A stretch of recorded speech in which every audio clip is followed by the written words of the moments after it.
November 21st, it is 6:31 p.m. We're here for a regular business meeting of the Laramie City Council. First item on the agenda is the Pledge of Allegiance. Would you please rise and join me? I pledge allegiance to the flag of the United States of America and to the republic for which it stands, one nation, under God, indivisible, with liberty and justice for all. City Clerk, can you do a roll call, please? Gabriel? Here. Hanson? Yep.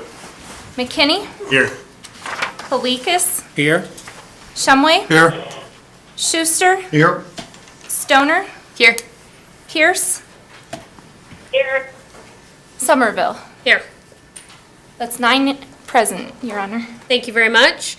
Next item on the agenda is proclamations, and we have 2 proclamations tonight.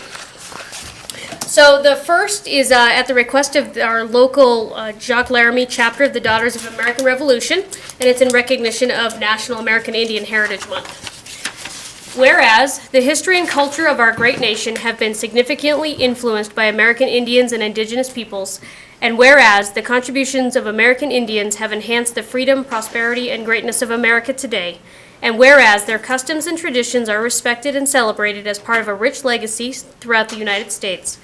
And whereas Native American Awareness Week began in 1976 and recognition was expanded by Congress and approved by President George Bush in August 1990, designating the month of November as National American Indian Heritage Month. And whereas in honor of National American Indian Heritage Month, community celebrations as well as numerous cultural, artistic, educational, and historical activities have been planned.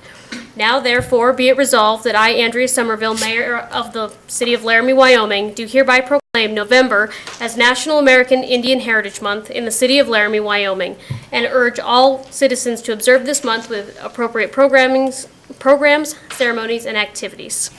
So I would like to welcome Ms. Erin Stays to the podium.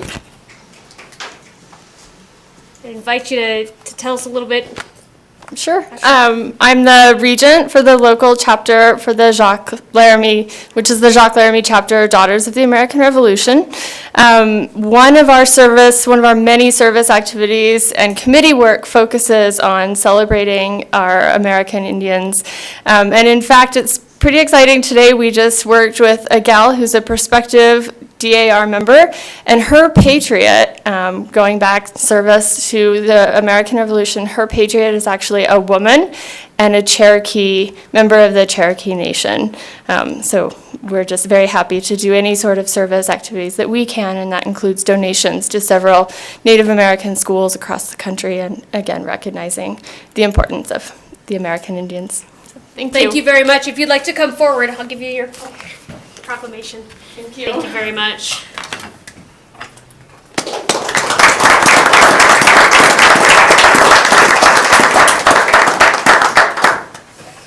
Our second proclamation tonight is in recognition of DECA Month. Whereas November has been designated DECA Month, and whereas the mission of DECA is to prepare emerging leaders and entrepreneurs in marketing, finance, hospitality, and management. And whereas DECA enhances the co-curricular education of members through a comprehensive learning program that integrates into classroom instruction, applies learning, connects to businesses, and promotes competitions. And whereas DECA's activities assist in the development of academically prepared, community-oriented, professional, responsible, experienced leaders. And whereas DECA's attributes and values describe the organization's priorities and standards, including competence, innovation, integrity, and teamwork. And whereas DECA is committed to the advocacy of developing and expanding businesses and educational partnerships.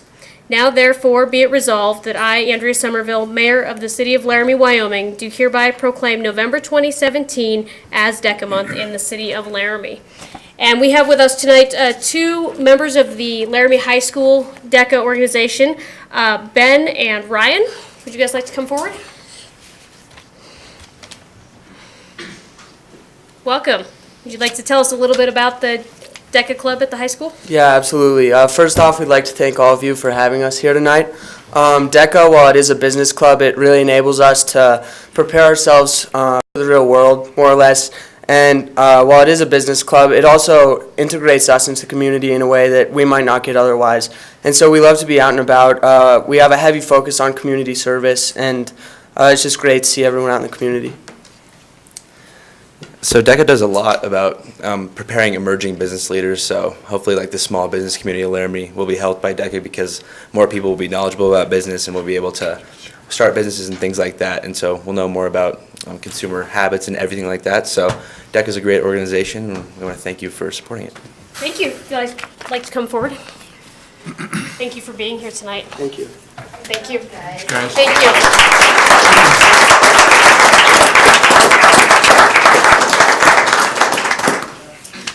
All right, on to our next item, which is a public hearing. City Clerk, can you read the notice, please? Notice is hereby given that City Council will hold the following public hearing at 6:30 p.m. on November 21st, 2017, in the Council Chambers, Laramie City Hall, 406 Ivinson, Laramie, Wyoming, to take public comments following original ordinance number 1975 Z-17-02, submitted by Brandon Grebe for Westfield Storage LLC, requesting that lots 1 and 2, Block 9, Westfield Village, second filing, and Lot 5, Block 10,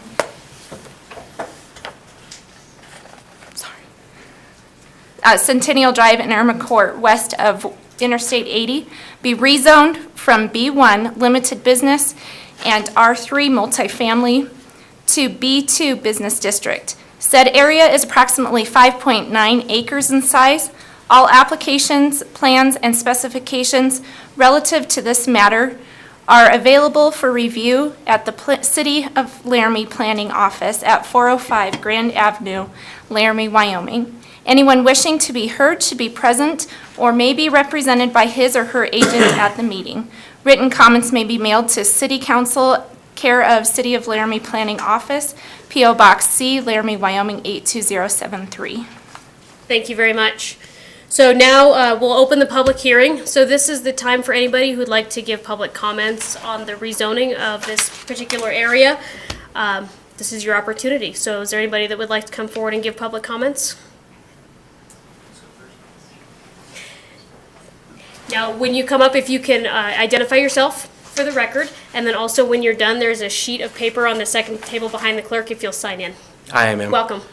Thank you. My name is Christopher Rice. I'm the homeowner of 1160 Evans Street. We also own 1158 Evans Street, directly across from this. Thank you for allowing me to speak before you, Madam Mayor, council members. I also want to thank you for your continued support with the veterans in our community, Madam Mayor, and for your support in our in Ward 1 there, Miss Phoebe. So, if across the street from us, you know, that's been an empty lot. We purchased that both of those properties when it was the only residential unit that was out in that area. So when going into it, we understood that there was going to be quite a bit of construction. Looking across the street, we understand that was zoned for multifamily use, which, if I understand multifamily use, that means probably apartments, especially being butted up against the I-80 there. I mean, ideally, if single-family homes went in there, that'd be great, but, you know, from a business standpoint, that doesn't make sense to put it up against a I-80, I get that. So if I had a choice between a storage facility and, you know, apartments, I would certainly take the storage facility. I mean, the apartments are probably going to hinder our property values a little bit, not to mention the increase in traffic in that neighborhood. Storage facility certainly isn't going to bring that much traffic compared to the apartments. And I know that you came through the neighborhood and talked to my wife that day, and yes, yeah, like I said, in an ideal world, if it was single family homes, that would be wonderful. But faced with apartments, we'd certainly rather see that.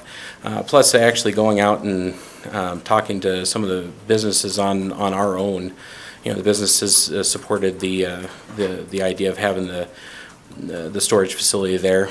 So, I mean, we're part of that community, so working closely, or living with the hotels next door, you know, if you will, and getting their input, you know, was kind of important for us. Not to mention that it was kind enough of the developer to come in and do a community kind of meeting for us, and that was kind of neat because he's able to hear from it. And we've worked with Paul for quite a while. I mean, we bought directly from Paul both properties. We continually work with him. I know he has a lot of interest in that neighborhood. I mean, I think you still have family that lives in that neighborhood, don't you? Yeah. And you know, he's a gentleman to Wyoming through and through, even though he might reside down in Fort Collins nowadays. But you know, we can forgive him for moving to Colorado. But I can tell you, you know, looking at it from, you know, our personal view and for the future of our investment in that property, because whenever you buy a home, yes, it's a home, but it's still, you know, a business deal no matter what. And when I look at the future investment of that property in the next, you know, 30, 45 years, when we go to retire and move somewhere else or wherever our kid's going to put us, let's put it that way, you know, I would probably say that our home value is going to be better off if we have a storage facility, vice having, you know, those apartments across the street from us. So I'd rather see the storage facility is what the bottom line is. So. Thank you very much. All right, thank you. Thank you for coming tonight. My pleasure, thank you. Is there anyone else that would like to give public comment? Please come forward.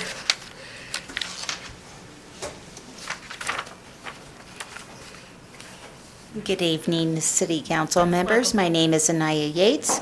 I live at 1654 Irma Court. I'm right across the street from the proposed development. I work at UW as a project coordinator, and I'm very happy to hear that there's going to be a storage facility instead of apartments. I have lived in the university world where children, okay, let's just say older adults, make a lot of noise. So I would rather have a storage facility there. I'm glad to see the development. I'll leave it at that, and thank you very much for your time. Thank you very much. Oh, if you could sign the sheet for me. Thank you very much. Is there anybody else that would like to give public comment? Please come forward. Great, thank you. My name is Brandon Grebe, so I'm the applicant and developer of the self-storage facility. Good evening, thank you for having me. A couple comments I would like to say is, well, kind of piggybacking off of what Chris said. So I live in Fort Collins, and with our football teams, both at the CSU level and Denver level, it's a little shaming to be from that city right now. So maybe coming up here because you guys' football team gave us a whooping. That aside, want to talk just a little bit about our facility and our company. So we develop, we build, and then we manage our own facilities. So we are a long-term owner. With that, we like to be part of the community. We get involved.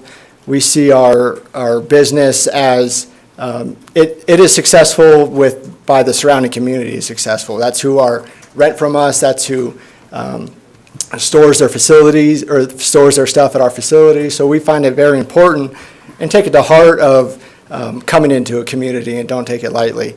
I feel actually fortunate and very blessed to be working with Paul, partnering on this and what he's done at Westfield and the history he has in Laramie, because that doesn't happen all the time, that you have a business man or woman that's committed to the community like he's been. So from us coming in and with our expertise in self-storage, find it to be very fortunate to be working with someone like him. As far as community, again, it's part of what we do, I mean, and what we're like to do for our business. So we get involved. An example would be down in Fort Collins. We're part of the Chamber of Commerce. We have a facility down in Colorado Springs, again, that we've operated for 12 years. So they're our employees, they're local to the area, but they're involved in the Humane Society. So wherever we go, we like to make a positive impact. And it was great to hear the DECA gentleman talking about business and entrepreneurship, because it really is. And you know, we see ourselves creating a business here, creating a couple jobs and employees. And hopefully adding an amenity, which we believe that we are. The facility is professionally run, it's professionally landscaped. There's a couple renderings that I don't know if it's appropriate to show you now or later so we have a PowerPoint we've put together. We also have a couple boards that I'd love to show you, but again, it's in our best interest to make sure the facility looks nice, it looks clean, it's friendly, it's secure, it has world-class security, and it's run as a professional business because that's what we do. So I support it. Thank you for your time, and I support Paul, what he's doing in the community. Thank you very much, and you'll get another opportunity to speak when we put the item on the floor. Okay, great, thank you. Mr. Bordeaux.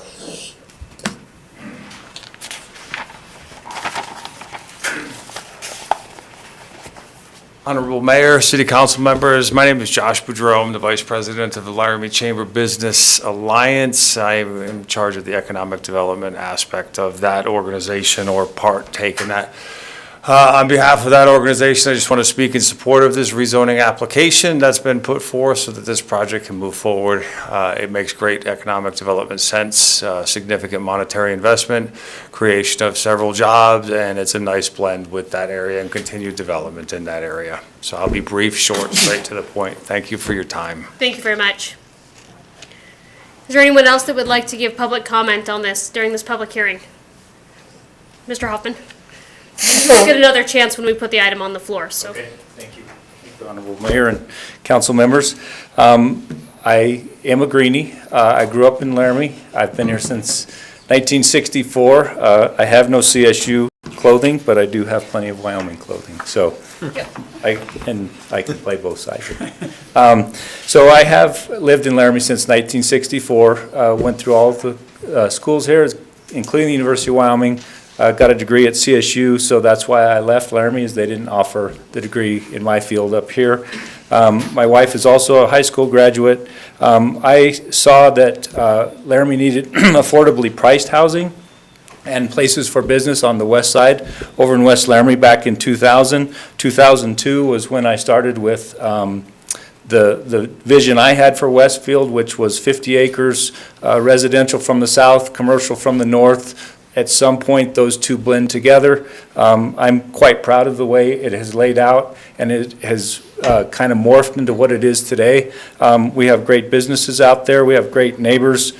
We did a neighborhood meeting. We had 5 households at that neighborhood meeting. You've heard from 2 of them today. It was all positive comments. The most negative comment was a question of how we're going to handle trucks when we're doing the construction. We weren't totally prepared to talk about that, but we will assure that 1, safety first, but 2, everything will come and go on Centennial Drive instead of down through the neighborhood. That much we know we can take care of. I have been a business owner in Laramie since 1993. That's 24 years of consistently owning companies in Laramie, the largest of which was Delta Construction, which is now Gerald H. Phipps, doing 2 projects for the city right now and a lot of different projects around town. One of the questions was on property values. I'm involved with 11 properties at Westfield. I probably want to make sure property values stay up as much or more than anyone else. All of the other homes out there, some of which I did have, that I did construct, I looked on county records in the neighborhood of $50,000 increase in values since it started, 40-50% since the beginning. I do own a home on Irma Court for 2 years now. It's gone up about 12% in 2 years. So I feel very good about what we have at Westfield. I'm actually happy that a lot of the neighbors have given their opinions and their views because, again, I think this is the best thing for Westfield. Again, not knowing what that vision looked like 15 years ago, this has been the perfect fit of how to buffer the noise, the height. Being a quiet neighbor, a good neighbor, low traffic counts was very important to the developmental preschool. I've pulled all of the businesses out there, and I will speak more about the other neighborhood folks that we have and a little bit later. I would ask that this stay on the agenda so that we can talk about this as we're prepared to talk about it. Thank you. Thank you. Is there anyone else that would like to give public comment during the public hearing this evening? Going once, twice? Okay, I'm gonna go ahead and close that public hearing. Move on to the next item on our agenda, which is announcements. City Manager, do we have any announcements tonight? Mayor, council, no announcements. Okay, thank you. Next item on the agenda is disclosures by city council members. Do we have any disclosures this evening about items on the consent or regular agenda? Seeing none? Okay. So I will turn it over to our Vice Mayor for the evening, Councilor Shumway. Thank you, Your Honor. We have one change that's proposed for the agenda, which is to move an item from the consent agenda to the regular agenda. So I move that item 8F on the consent agenda be moved to item 13A on the regular agenda. Second. Second by Councilor Schuster. All those in favor signify by saying aye. Aye. Any opposed? Okay, that motion carries. Councilor Shumway. Your Honor, I now move that the consent agenda be approved and that each specific, This one first. Okay. Set as yep, changed. you're right. I move that the agenda be set as changed. Do we have a second? Second. Second by Councilor Stoner. All those in favor signify by saying aye. Aye. Any opposed? That motion carries. Councilor Shumway. Okay, thank you. I now move that the consent agenda be approved and that each specific action on the consent agenda be approved as indicated. Do we have a second? Second. Second by Councilor Gabriel. City Clerk, can you do roll call, please? Hanson, Yes. McKinney, Yes. Gabriel, Yes. Shumway, Yes. Schuster, Yes. Stoner, Yes. Felikas, Yes. Pierce. Yes. Somerville. Yes. That's 9 yeses and 0 nos, Your Honor. Thank you. That motion carries. So let's move on to the regular agenda. So item number 10, Councilor McKinney.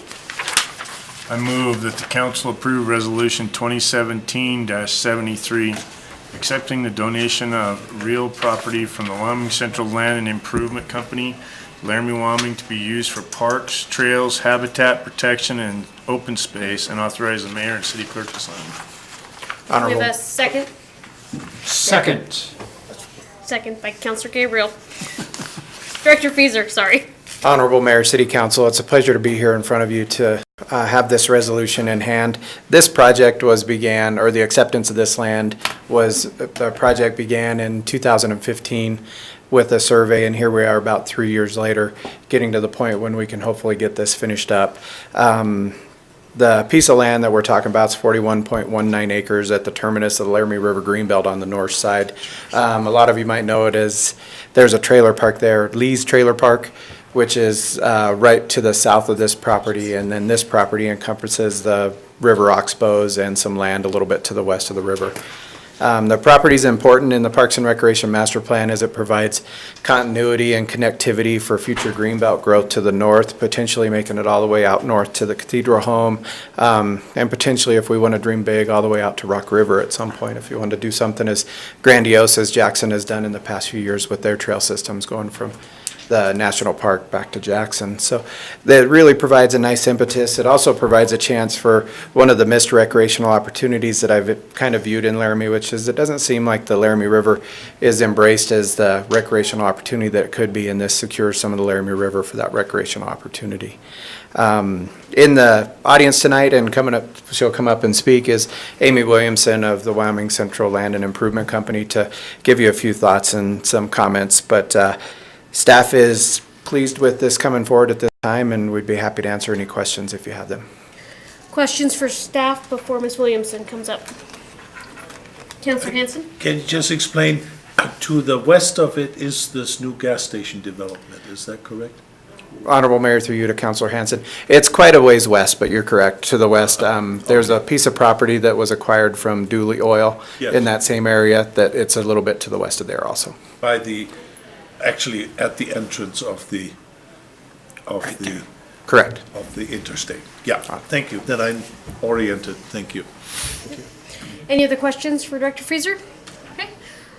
Ms. Williamson?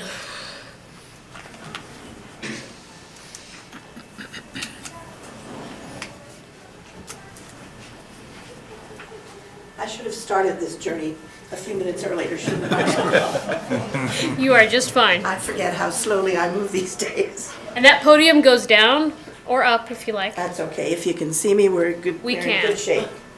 Okay. Welcome. Well, thank you very much. I'm Amy Williamson, 1221 East Canby. I'm very happy that we finally came to a conclusion on this, and I wish Paul Harrison were here because he was just so anxious to get it done. But naturally, for things, evil things like tax reasons, we had to complete this in the year when we sold the other large piece of property we owned. Wyoming Central Land and Improvement Company was founded in about 1883 by some gentlemen in town who were either far-thinking, public-spirited citizens who wanted to open up the West for development, or they were evil land scroungers who drew in unsuspecting greenhorns from the East, telling them they could farm here. We're trusting strenuously that my great-grandfather was on the side of the angels in this one, but I think it's a little iffy. Anyway, they bought, as the U.S. Congress had intended when it created the Union Pacific Railroad Company and gave it the checkerboard of sections along the right-of-way to pay for the building of the railroad. So Wyoming Central bought some of those acres, quite a lot of them, and a lot of the ranches and various things to the west of here were bought from the Wyoming Central by the people who established the ranches. Quite a lot of Laramie was built on Wyoming Central land, and these two pieces are the last remaining bits. And when we've completed this and get all the other details wound up, we will dissolve the corporation, which is a great relief, but it's also very sad because it's a lovely piece of history, and we're hoping very much that we can put up amongst the interpretive signs. Our vision of this, when we decided to make the gift, was that there could be some signage. It's good riparian habitat, that probably a little marshier than other places along the river where there's the Greenbelt Walk. So perhaps other wildlife accessible, and we're just so excited that the U.S. Fish and Wildlife approached us, and we entered into a safe harbor agreement for them, with them for the reestablishment of the Wyoming toad. That was one of its strongholds back in the day, before that chytrid fungus killed most of them off. And we're just so pleased that the city is carrying that on, because they released some last year, and this year they did a harvest, a survey, and they found that they have indeed prospered, and they are increasing, they're breeding, they're doing well, they were overwintering. So we feel that that's a huge contribution. It's not often you get to take a hand in helping out an endangered species, even if it is just a toad. But their tadpoles are cute. So that's why we did this, and we're hoping we can have a little interpretive signage, just sort of giving the origin of the company and kind of where that land came from, and it's a part of Laramie's history. So that's why. Well, thank you very, very much. You're very welcome. Does anybody have any questions for Ms. Williamson right now? Councilor Hudson? It's rather marshy, wet land out there contrary to the rest of Laramie. 7 months out of the year, it is partly underwater, Yeah. which is one of the reasons for giving it, because there's not a lot else that you can do with that there. But that's why the toads like it. Oh, yes. They like it because the toads, they're very interesting. They start, of course, as tadpoles, but then they have to move up to higher ground. So Fish and Wildlife have been out there constructing little sort of toad communities where they can be in shallow water, and then it gets a little shallower, and then they can make it up onto the land, and then they burrow. They overwinter in burrows underground. So they need quite within a small area, quite a varied habitat. And if you're out there, the Wyoming toad is the only one at this altitude whose tadpoles are black. So if you're there and you see a black tadpole, that is a brand new, about to be Wyoming toad. It's different from the boreal toad. I had never had any of these ideas about toad, but man, Mindy Mead educated me.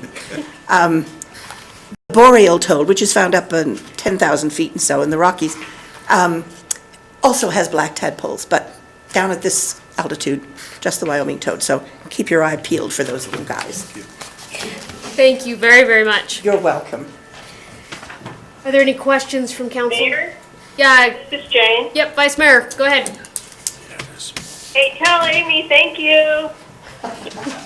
Tell her she's welcome. She says you're very welcome. Councilor Gabriel.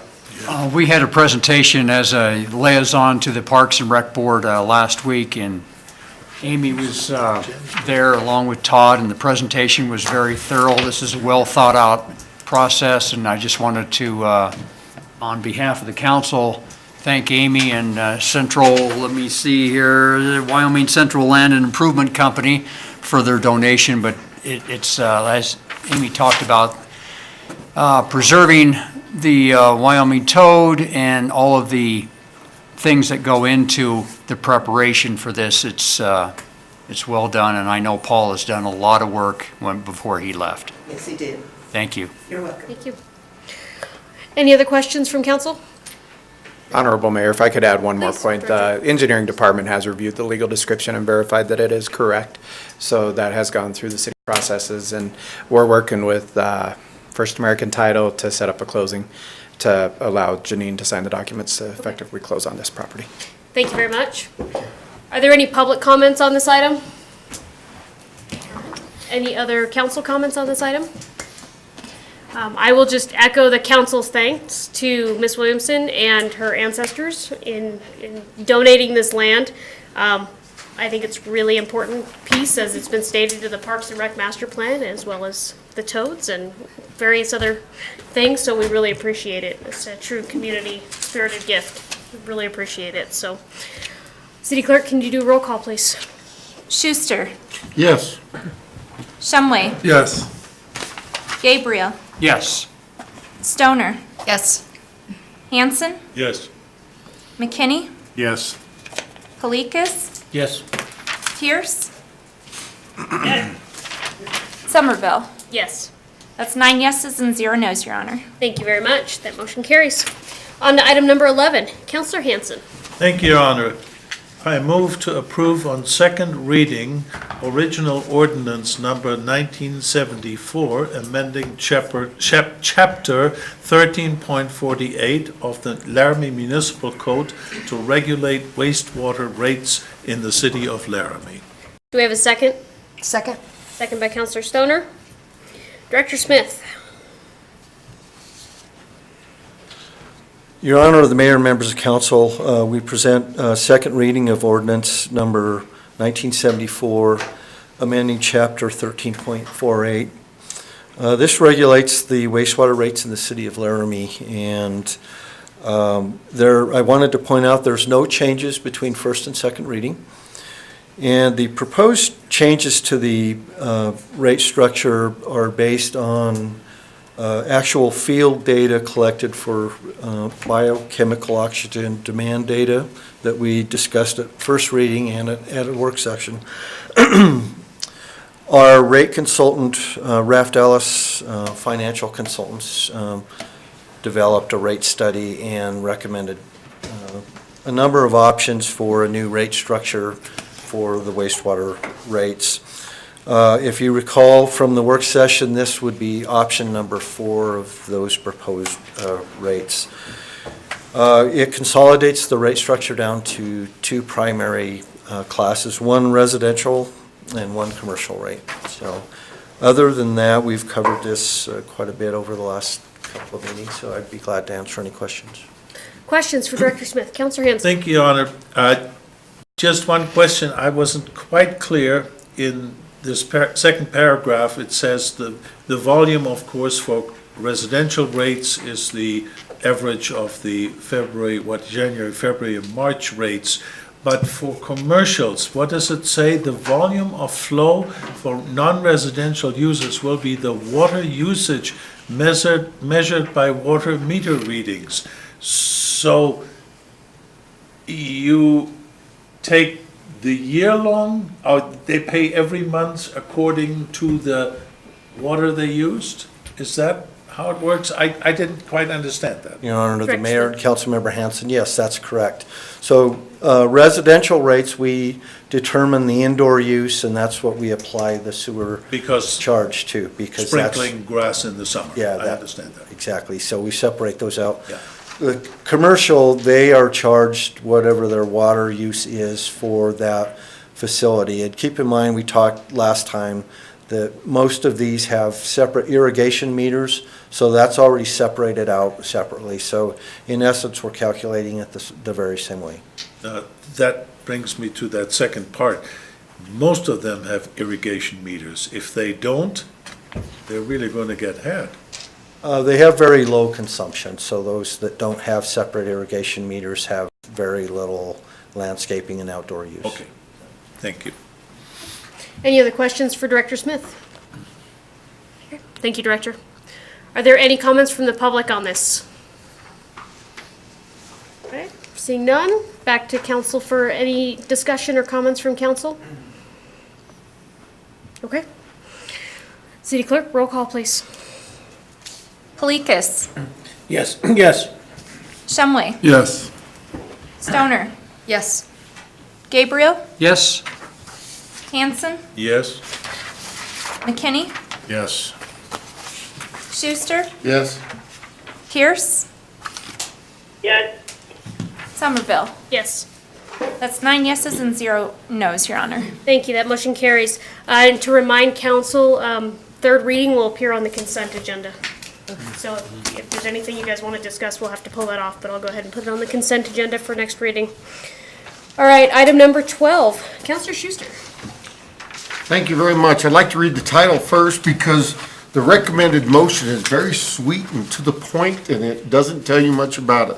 The title of original ordinance number 1976, amending sections 13-62-090 of the Laramie Municipal Code, which establishes a community cleanup day fee waiver at the landfill. So I'm sure we'll talk about it a little bit more when we introduce it. I move to approve first reading of ordinance number 1976. Do we have a second? Second. Second by Counselor Stoner. Doesn't say much. It doesn't say much about it, Short does and it? sweet to the point. Short and Director sweet Smith. to the point, so I thought I'd better explain it just a little bit. Your Honor, the mayor, members of council, that's a good catch. I will revise that for second reading, so. This is actually a relatively minor change to the code section. We are recommending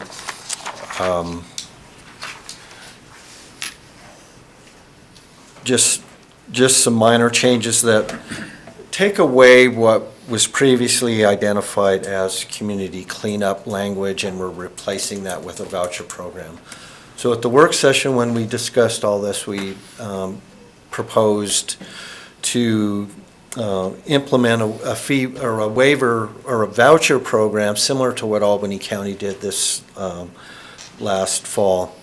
And that voucher program would apply to all residents within Albany County, so not just the city of Laramie, but all of Albany County.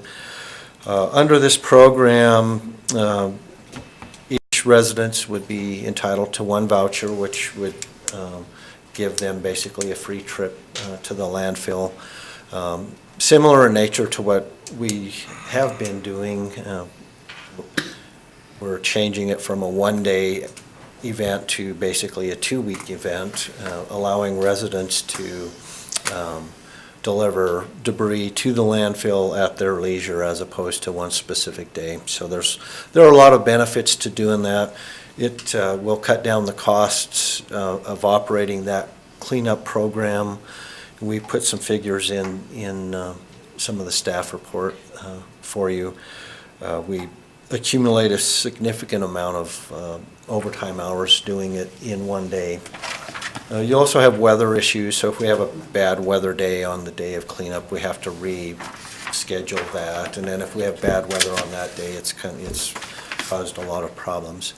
We had a question earlier during the pre-meeting when vouchers could be picked up, and in our information, we would start handing out vouchers on April 1st, and that would run virtually to the end of the cleanup period, which is a period of about 6 weeks. So people would have ample opportunity to pick up vouchers. So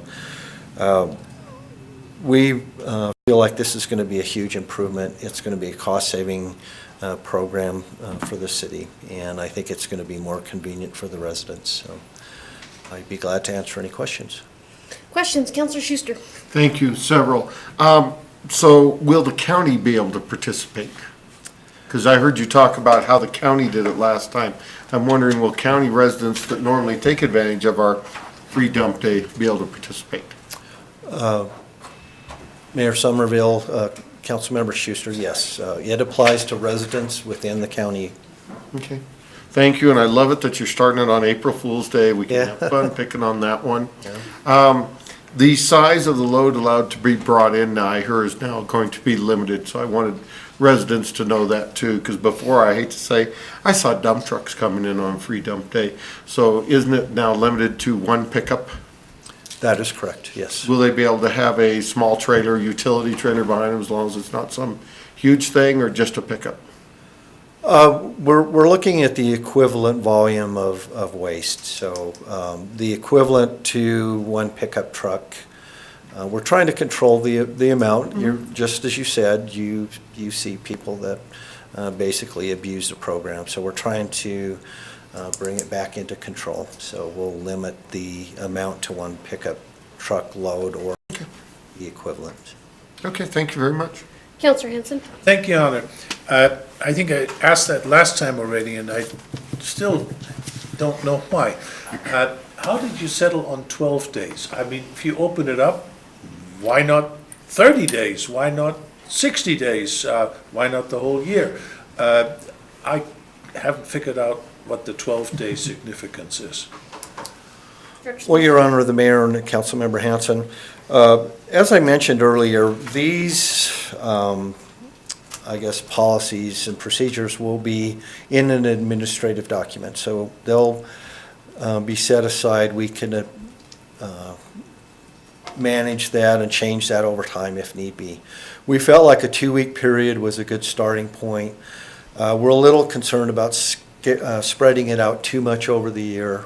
If it proves to be necessary that we need to extend it to a month, or we just allow them to use the voucher at any time, then, you know, we're more than willing to do that. But I think this is a good starting point, and it just seemed like a reasonable period of time, 2-week periods. Let me just make the observation. You mentioned, of course, that there's a cost saving if you don't have to work that much overtime when everybody comes on the same day. By the same token, if you spread it over 30 days, you might have even less congestion than you do in 12 days.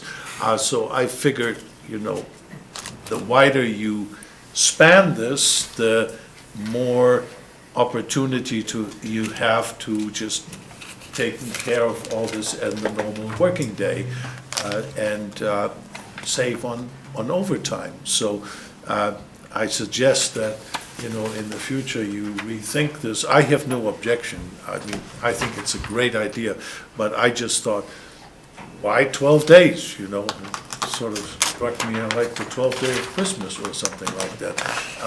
I didn't know what the 12 significance was. Thank you. I appreciate that. Thank you. Counselor Gabriel?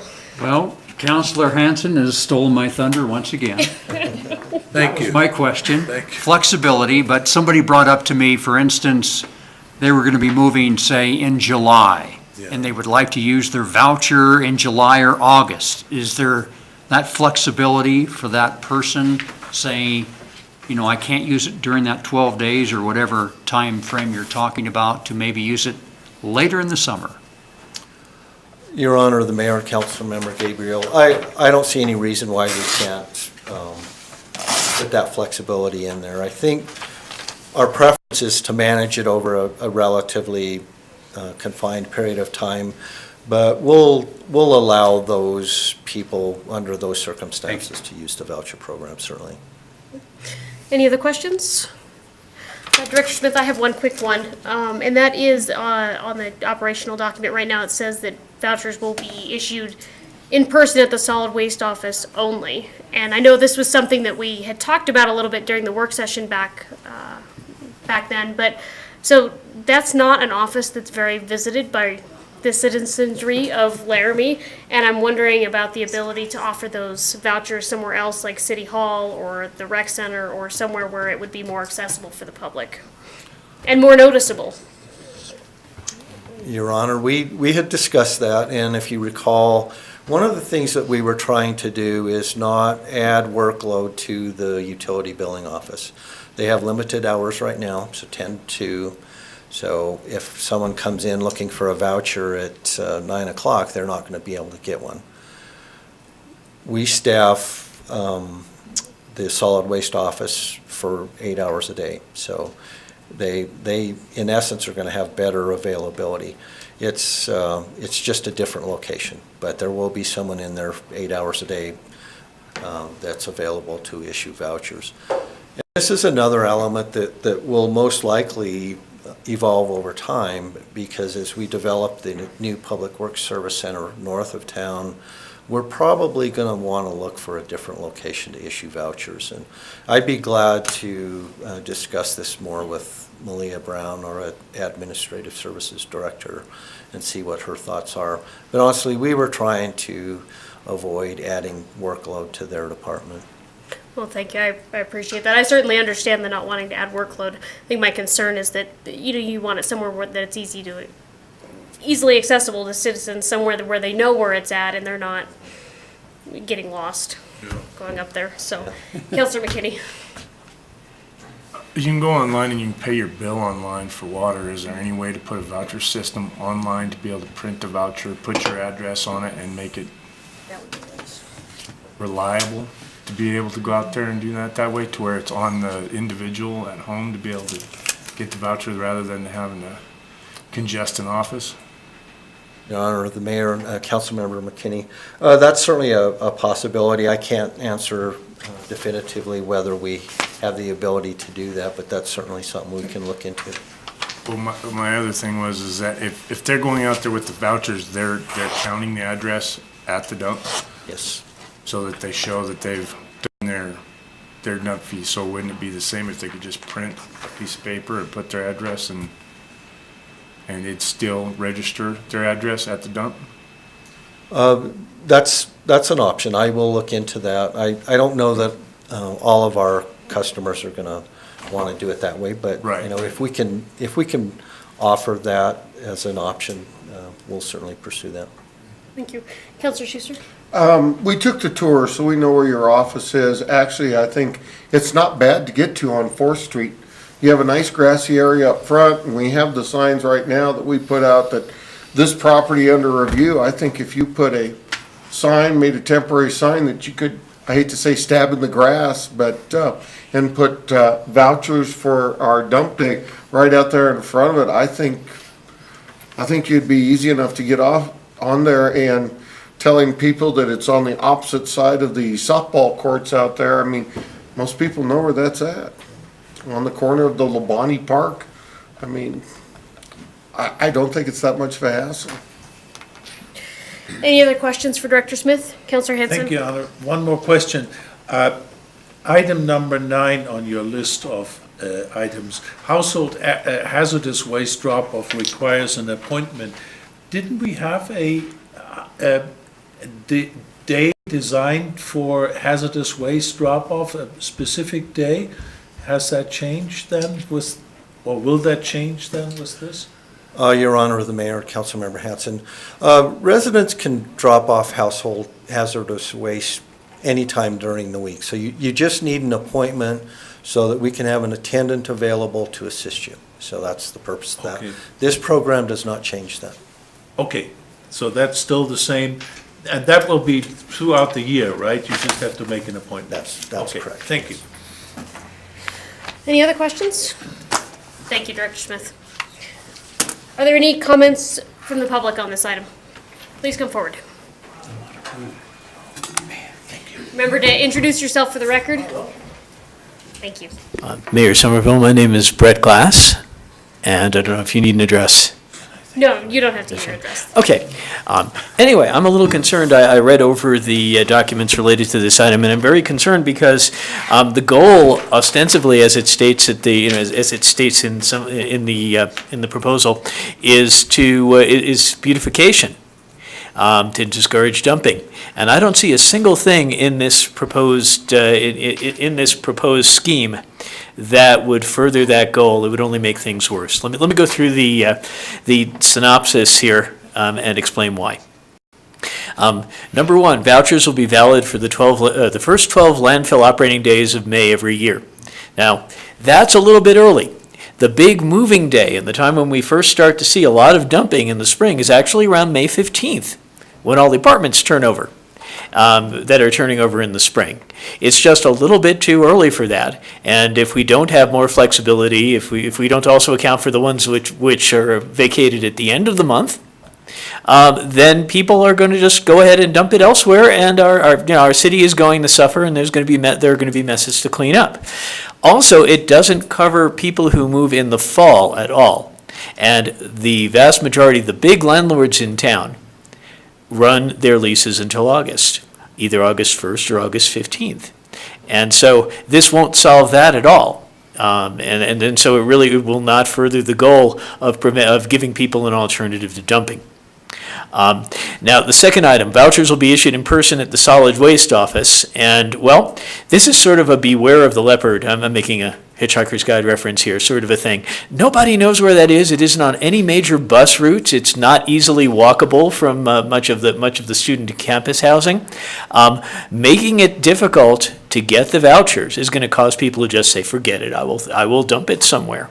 We need to encourage people, and the way to do it is to make it convenient for them to get these vouchers. There's only one problem with an online system. I like the idea of an online system, but the problem is combining it with the online system for utility billing would be a problem, because a lot of tenants don't pay their own utility bills. They're not registered in that system, and so there's no way for that system to accept them as a utility customer. In general, it says here, requesters must show photo ID and any current utility bill. The people who rent with utilities included won't have one. We need to come up with a better way. If we're going to do vouchers at all, we need to come up with a better way of authenticating people. So this is another problem with a voucher system in general. It says one voucher per household or service address per year. Well, how can you tell? You have a lot of unrelated people and living situations where people have roommates in town. I don't see how you can realistically enforce this. It says, and then it says vouchers will be good for one pickup size load. Well, a lot of people have different size vehicles, and seriously, it's not fair, because unless you have a particularly large truck or a trailer or something and you get one opportunity to go in, well, it's not going to be fair to the person who happens to have a smaller vehicle. It says vouchers are good for waste and or recycling generated at the address on the voucher only. How are you going to tell that? Seriously, there's no way to authenticate that. Fees for tires, refrigerators, dead animals, yes, that's, no argument there. As for household hazardous waste drop-off, when people are moving, that's when they have that waste. If we're going to help to ameliorate the problems that are caused by people moving in and out en masse, we need to have some provision for that. We can't just say we're not going to take it. And also, it says vouchers will be redeemed to the landfill scale house without, and they have to have an embossed stamp, which, first of all, that precludes doing anything electronic if you can figure out a better way to do it. But it also just seems unnecessarily formal. I don't like the scheme as is. I really think it needs a lot of thought, and I urge you not to go forward with it until you've thought seriously about what you're trying to achieve here. The goal, again, is to encourage people to use the landfill. And as I mentioned in the letter to the editor that I wrote a couple of months ago, I think we need three things here. We need a carrot, which is free access. We need a stick, which is better enforcement of the ordinances we already have on the book against dumping. And we need to have education. We need to make sure that people know that this is available, and make sure they know that they're going to be penalized if they're caught dumping, because every single year, I and my wife find people doing illegal dumping and have to try to stop them, and sometimes we can, sometimes we can't, and, who knows, maybe we just chase them away and they go off and dump it somewhere else in the next alley over. We need to come up with some more effective techniques. So I would really urge you to consider this carefully before moving ahead with it. Thank you very much. Thank you very much. Is there anyone else who would like to offer public comment on this? Okay. Seeing none, back to council for any discussion. And a reminder, we will have 3 readings of this ordinance as well. Councilor Palikas.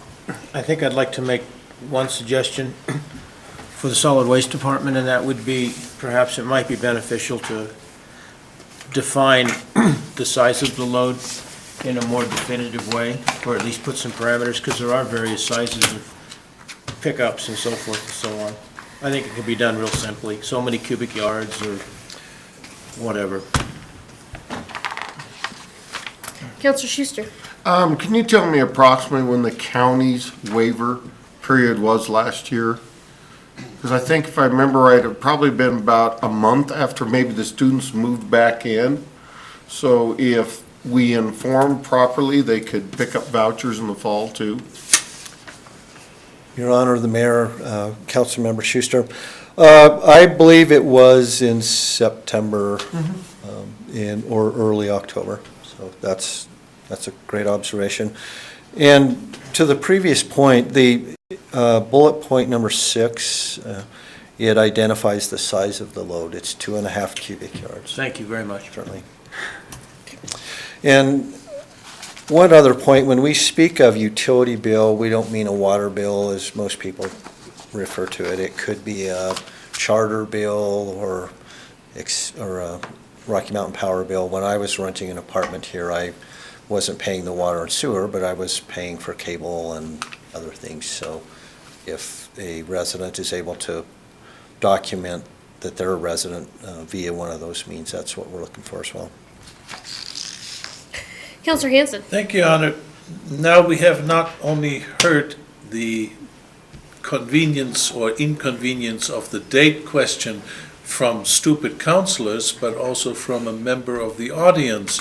And I keep on saying, I think there is a point to what we have just heard, namely, it doesn't hit the points when most people would like to move in and out and get rid of stuff because they're moving out of town, etc. So I would like, I'm going to vote for this, sure, but I'd like you to rethink the dates because I think they don't really answer, as we just heard from a very knowledgeable person who deals with this because he lives in an area where students live and he sees it happening, doesn't hit the dates that would be more conducive to avoid dumping stuff in town. So let me just mention that, and maybe there is a way to change or widen the date possibilities, okay? Councilor Shumway.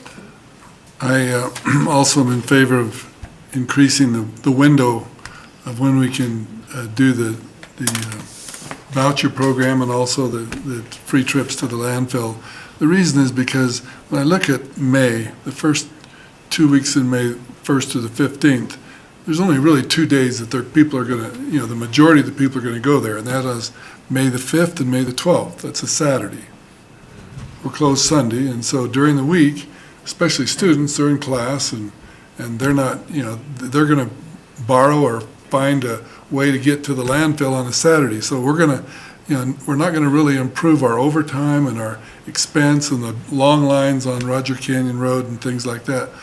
I think what we need to do is probably make that window 30 days instead of just 15 days.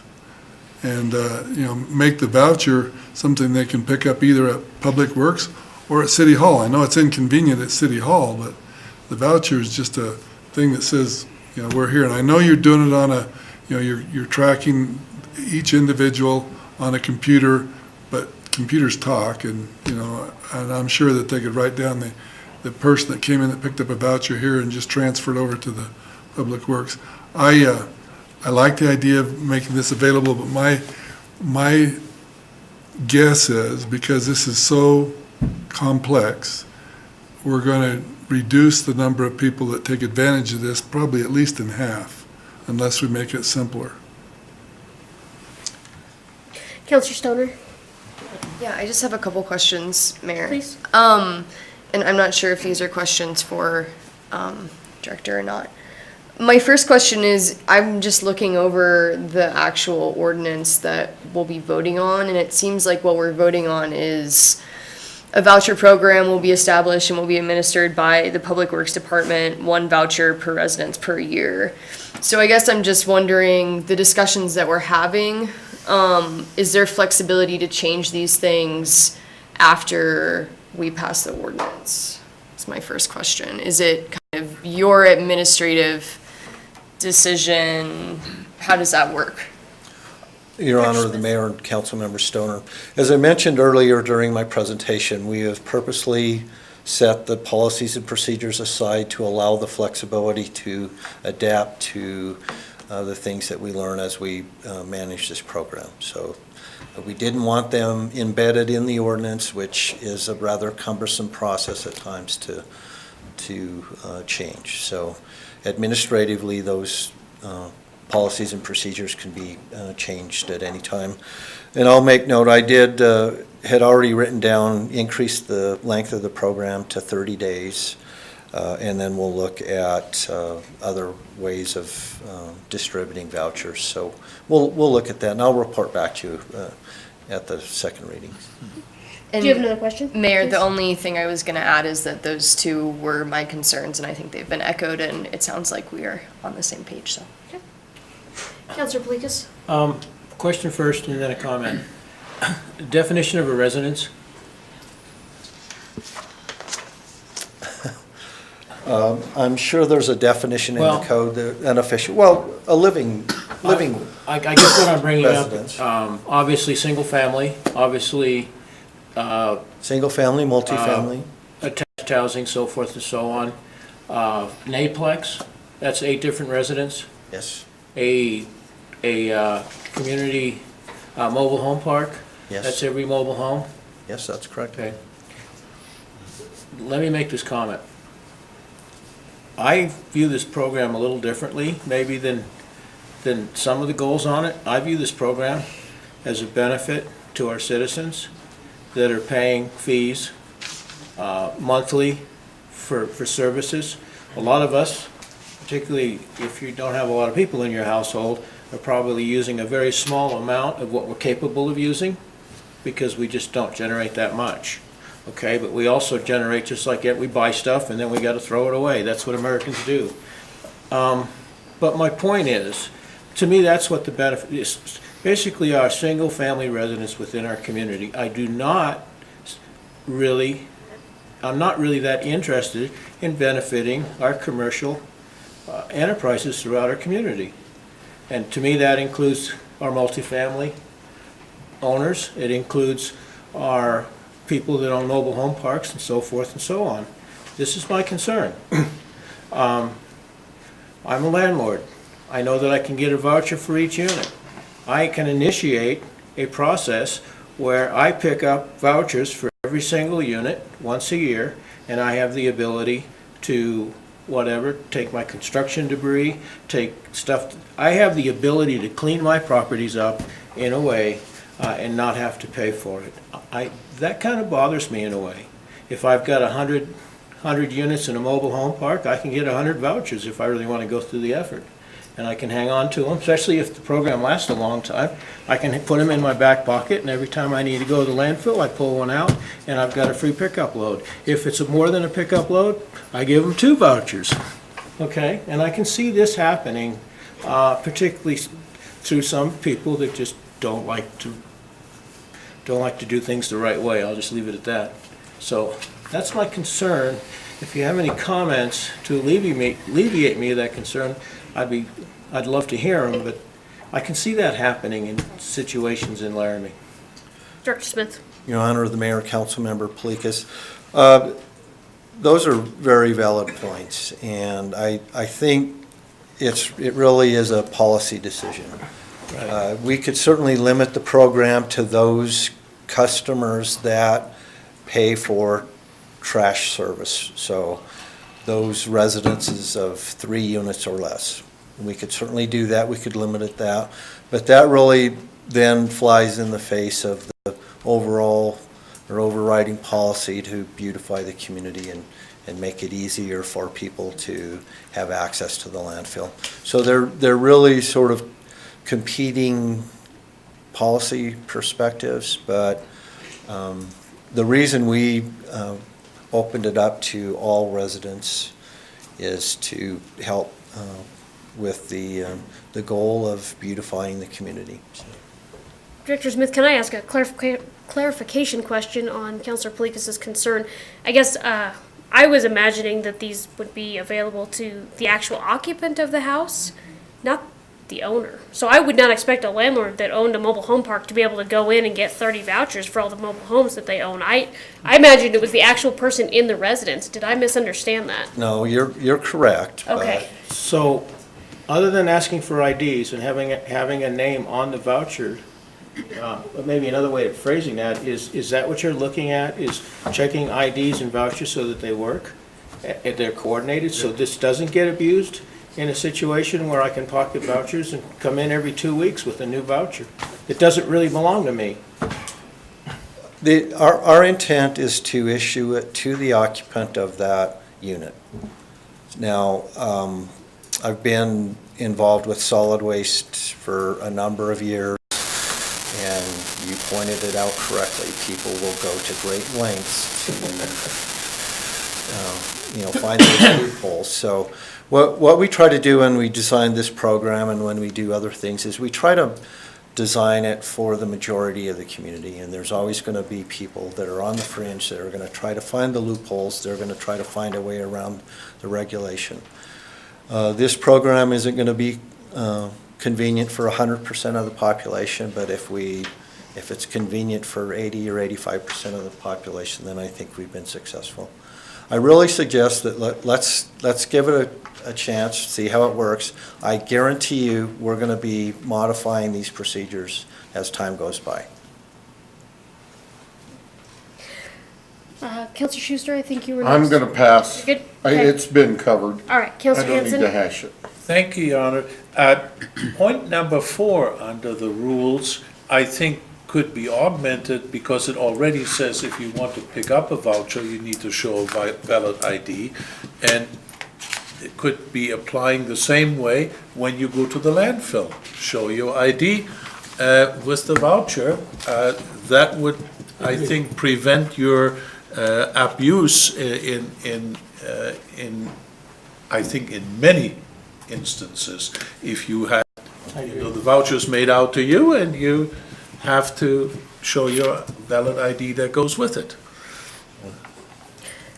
That would be my suggestion to, curb rent abuse when you come in with 15 vouchers, right? Yeah.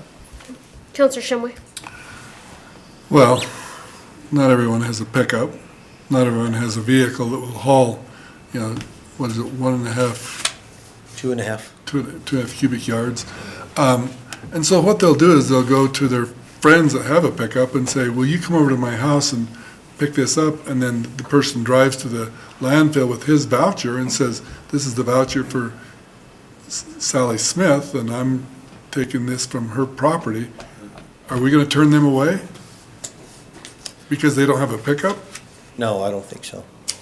So an owner of a fourplex or a duplex or something like that could go have their tenants go pick up the vouchers, and then he could use those and say, I'm doing this for Sally Smith and Jim Jones. And, there will be some abuse, but I think we need to really focus on the intent, and that is to clean up, because people, there's bulky items that they simply cannot put in their garbage containers that we issue to them. And so somehow we've got to make this to where students and families and people like that will have a way to get this without going right now what they're doing is they're either dumping it in commercial, they're taking this bulky stuff to commercial places, or they're taking it out in the county and dumping it, but we want them to take it out to the landfill and dump it so that it beautifies the city instead of, taking advantage of the people with dumpsters and taking advantage of the county by putting things out there that they have to go clean up. That's an eyesore. Counselor Schuster? If somebody's gonna ask to use my truck, they're gonna be in the passenger side because they're gonna be cleaning my truck up afterwards. So I mean, you might say that you're taking it out and you're really nice. You're a really nice guy then, because they're gonna be the ones shoveling out of the back of my truck. Well, there's a few nice people though, Brian. All right. I think you should require the IDs, so they should be along. Any other discussion? I will add one more thing for council, or for this discussion. So I think, adding my 2 cents to the operational procedures that you guys have here, we're going from a 1-day community cleanup day in April to right now it's already set up to be 2 or 12 days in May. To me, that's already a significant improvement. Yes. From trying to dig stuff out of the snow and take it to the Thank you. the dump, which is fun. It's fun too, it's fun, but I think it's an improvement. And although I know that staff is always, you guys are very patient in hearing all of our opinions, I think personally we're treading here on what's operationally out of council's control and what our actual policy decision is. So I want to remind council of that. We're setting up this program, but these details are not in the ordinance. That's under the city manager's purview of control and their operational control. So I thank you for listening to us nitpick your details significantly. And I certainly understand that there's going to be some, changes and stuff as it goes along. But I appreciate you bringing the program forward right now, and I'm okay with that as it is. So, all right. City manager. Council, if I could just add one detail, Nancy and I were just on the same page because she emailed me, but we do have a new web portal called MyGov that has a number of application capabilities that we haven't fully explored yet. This could be one of those areas, we don't know, but it has a lot of citizen interaction platforms that we can develop in the future, so we'll look at that and put Public Works on notice about it. Okay. Thank you very much. Any last comments? Councilor Stoner. I just want to add that I think this is really good cleanup language. Very good, very good. Ike, did you get that? That was good. Cleaning it up right now. City clerk, can you do roll call, please? Gabriel. Yes. McKinney. Yes. Polikis. Yes. Hanson. Yes. Schuster. Yes. Shumway. Yes. Stoner. Yes. Pierce. Yes. Somerville. Yes. That's 9 yeses and 0 nos, Your Honor. Thank you, that motion carries. Before we go on to our next item, because of the hour and I imagine the time that we're going to take, let's take a 10-minute break. Welcome, everybody. Let's go back, get back to work here. Item number 13, Councilor McKinney. I move to approve the original ordinance number 1975 on first reading, rezoning lots 1 and 2, Block 9, Westfield Village, second filing, and Lot 5.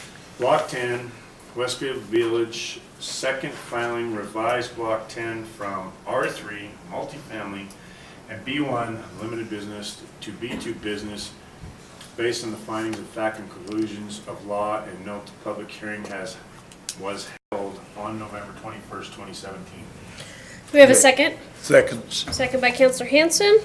So, Vice Mayor, are you still with us? Yes, I am. All right, just checking. Move to there. All right, Get off of mute. no problem. Okay, city staff. Mr. Bloom? Honorable Mayor and City Council, this is your first reading of this item. At the last City Council meeting, this item was introduced and postponed to this meeting. There's a companion application for the comprehensive plan amendment for that to go back to the Planning Commission for further review and study that is scheduled to go back in front of the Planning Commission on the 27th.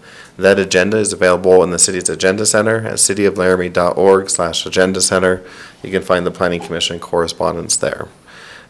Your options tonight, you have a couple of different options regarding this item. You can go ahead and approve it on first reading. The second reading will be on December 5th. That will preserve a schedule for the applicants in the event this is approved, that the final reading would be on December 19th. You guys also have the option to postpone this first reading again, which would put first reading parallel to the comprehensive plan amendment when it returns on the 5th. That would delay the applicant to January 2nd city council meeting in the event it is approved through all three readings. Your most recent comprehensive plan amendments and zonings, both of those, the Planning Commission resolutions were postponed to third reading. That represents the point was one of them when that was approved back on 30th and Garfield, and also the Love's Travel Center more recently. I do know the applicants are present, all three of the folks related to this business. They have prepared a revised PowerPoint and would like to present that to you to show a little bit more detail of what their project is. In addition, they went into detail some of the public outreach they have done throughout the community in the last couple of weeks since the last meeting. I'm open for any questions you may have regarding the rezoning, and the applicants can answer any development-specific questions. Before we invite the applicant up, does anybody have any questions for Senior Planner Bloom? Okay, thank you. So let's go ahead and invite Mr. Hoffman up.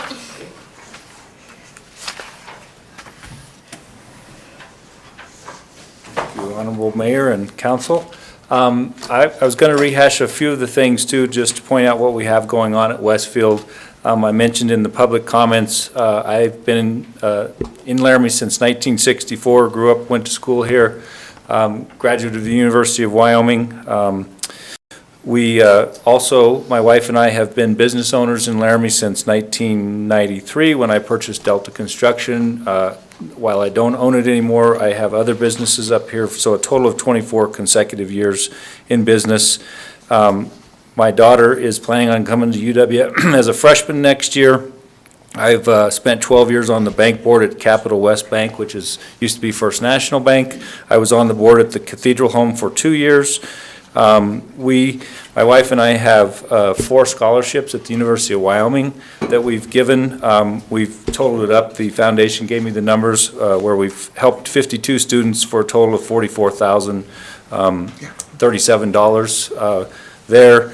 I mentioned I am a Wyoming fan and Cowboy Joe Club member. I've been doing that for 20 years, a total of $8,700 to Cowboy Joe Club. So I'm trying to paint the picture that I'm not an out-of-town developer. I'm a local developer that lives out of town. My mom was the founder of the Soup Kitchen. I've been a member of LEDC since 1995 when I bought Delta. I guess I bought it in 93. So I purchased the 50 acres at Westfield.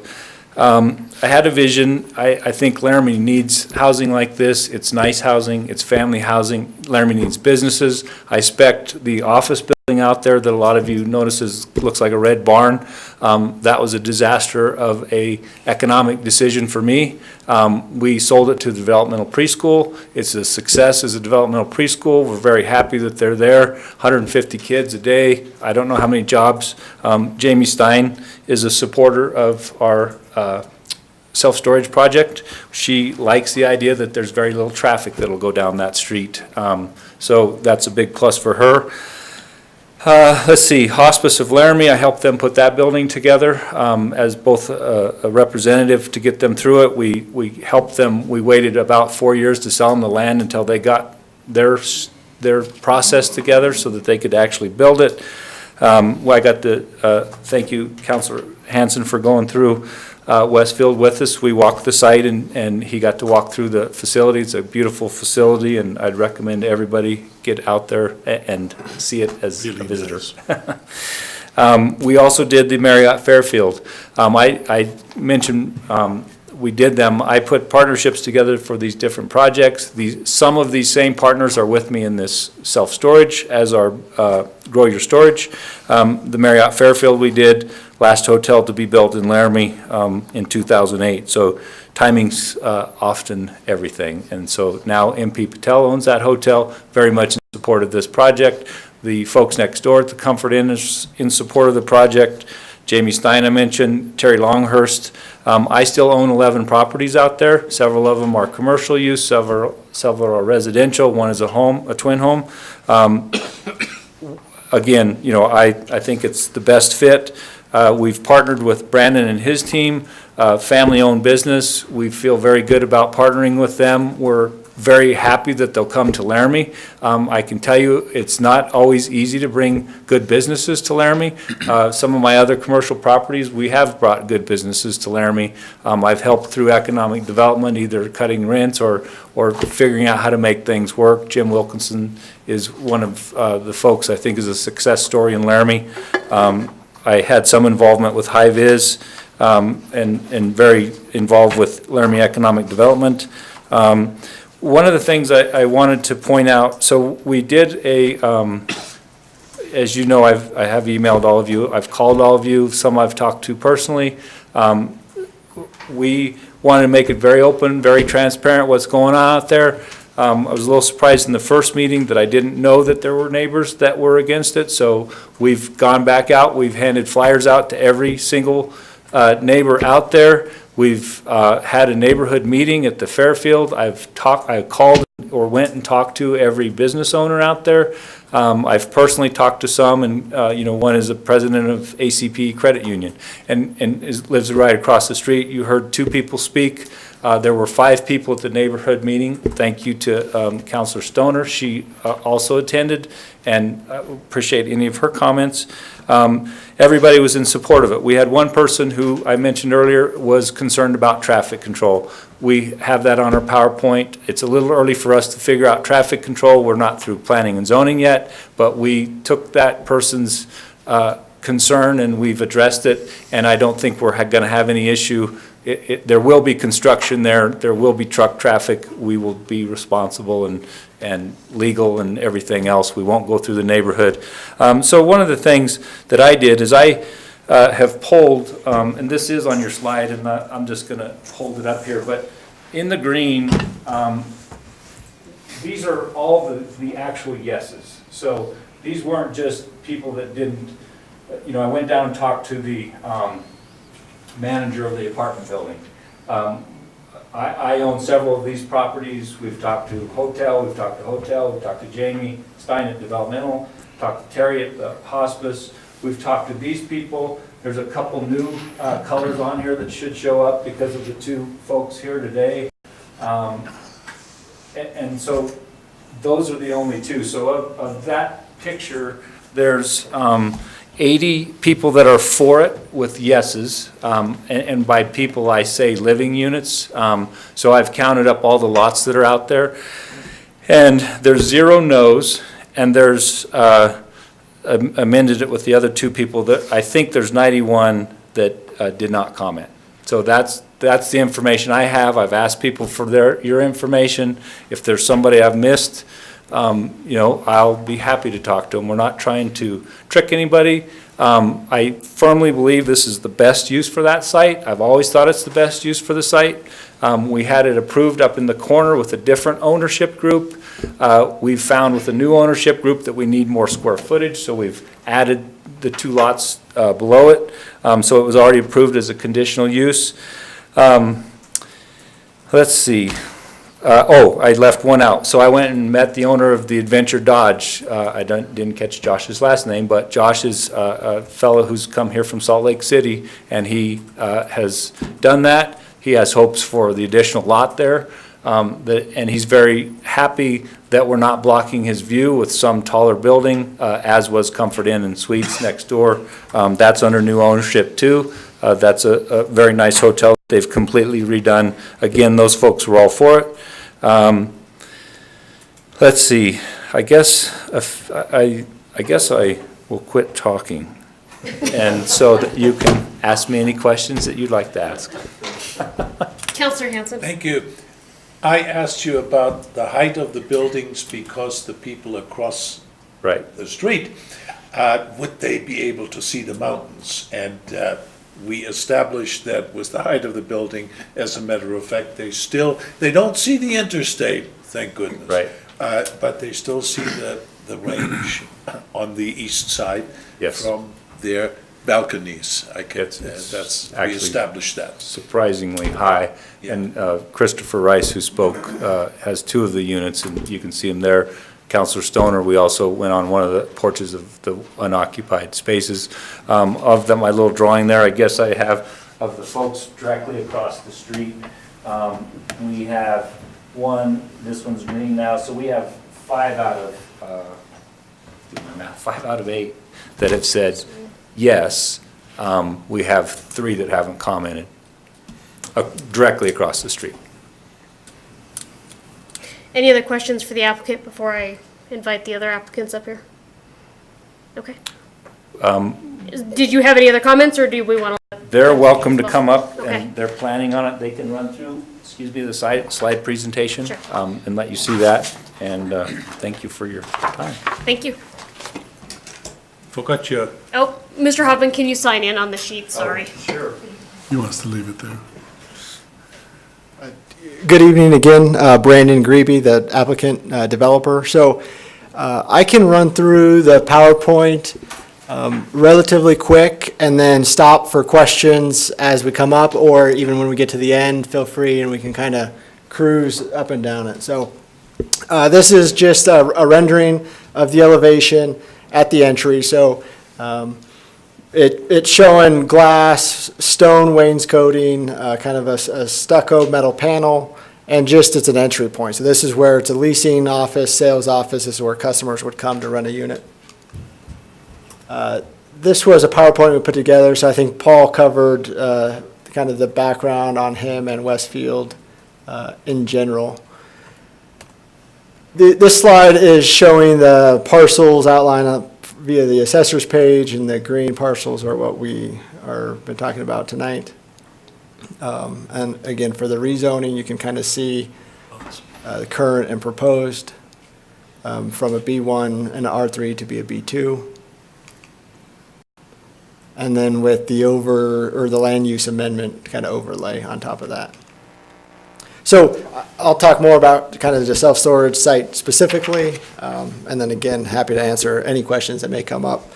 So this is just showing a site plan, a couple different buildings. So our self-storage will have climate controlled and then non-climate controlled. So climate controlled is interior space that is climate or temperature controlled. So storing more sensitive type of supplies or furniture, and then exterior drive-up units, so there's kind of a convenience of both. It's landscaped around all sides per just local design codes. It's called kind of a fortress design with the buildings outlining as much as possible. It's just a design feature, so then the buildings become kind of part of the fencing, and that's where you see kind of that wainscoting and the material. And then, so it's either outlined by the building and or fence, so it's a 100% secured site. The only people going in and out are customers who have access control and that are monitored.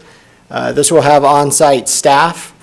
Hours are typically 9 to 6, and then customers can access their units 2 hours before and 2 hours after, but it's not 24 hours a day. Nothing good happens at 3 in the morning. We don't want people coming in at 3 in the morning, so we limit the hours. Now, if there's an emergency, and there always are that case, we do have a hotline that a customer could call the manager and let them in on a case-by-case basis. But I guess my point is that it's a secure site at all times. This is just some of the proposed vegetation, and again, kind of per the landscape codes. A couple items that we've kind of hit on that we feel that it fits into the overall master plan of Westfield, abutting the interstate, low impact. Self-storage can actually be a great neighbor in a community. It's very low traffic compared to other uses, apartments, multifamily. It's very quiet, it's very clean, and so you get development, you get real estate, you get jobs, but it's very low impact on, and even the utilities and resources.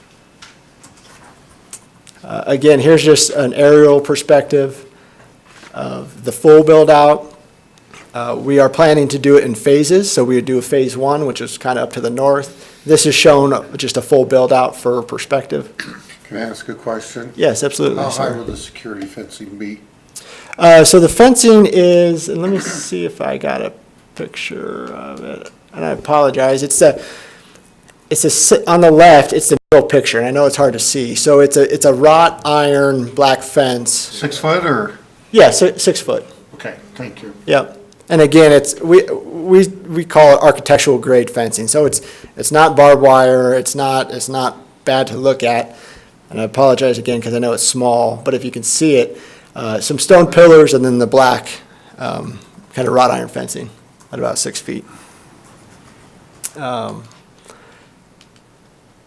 So this was a question, or this was an exhibit kind of to a question, and Coffee Engineering, who we're working with, helped us put this together, just at the elevation. So the top one is showing the interstate, and the middle one showing the existing site, and then the bottom one just as the proposed development. But the top one kind of showing elevations from the interstate to the top of the buildings. And to the comment earlier, we went up onto the porches and of the residents, and it will block the interstate, but not the view of the range to the east. A couple other, and again, on the bottom one, that's probably a better depiction showing the height elevations. And then on top are 2 pictures of examples of a recent project we did in Fort Collins, and then the rendering of what to be constructed in the middle. Just a last one, I believe, of kind of a contrast or getting close to the last of the slides, but of self-storage versus multifamily or apartments. Again, traffic we hit on very minimal compared to apartments, and kind of the use. So the bottom left is a leasing office that will be inside, and again, just comparing it to a potential multifamily product if it went there, and the trips generated by that. This is a slide of what Paul talked about just previously about the neighborhood and community involvement. I know that was a kind of a concern. So we went out the first time for, I think, a variety of reasons. The impact wasn't as great as we would like. So over the last couple of weeks, we went out and did it again, handed out flyers, and then the community meeting that we held. So this is showing that area that we really went targeted, being the most impacted by the development. And then in the neighborhood meeting, there was a comment and question and even concern just about traffic during construction. And so this is a depiction of what a construction site plan will look like and what we create on every project. So it's how do we control access, how do we control construction material, and where do construction workers park. Unfortunately, the lot's plenty large, so everything will be contained within the site. So construction workers will park on the lot. The red is the area of disturbance. That orange yellowish pad is called a vehicle tracking pad. And what that does is have trucks drive over that, which is kind of large gravel and rocks to help clean up the tires before hitting the street. And then we'll have construction crews sweeping literally the street as needed to making sure that it's a clean construction site throughout. And construction is expected to take 6-7 months. And that is it for the presentation. So again, I'm happy to answer any questions that come up or go back through any slides. I know that was kind of brief, but want to respect everyone's time as well. Any questions for Mr. Grebe? Councilor Hanson. Thank you, Anna. Why do you want to do it in 2 phases, just to keep the one lot for material storage or something of that nature? Phases is more for current demand of self-storage as we see it in the market, and then having the ability to grow supply as the demand grows. Okay. So it has nothing to do with the logistics of where do you keep material located during the construction or anything? Correct, yep. Okay. Yeah, it's more about supply and demand. The construction will be within the site. Thank you. Any other questions for Mr. Groby? I will Counselor step on Schuster? that construction one again.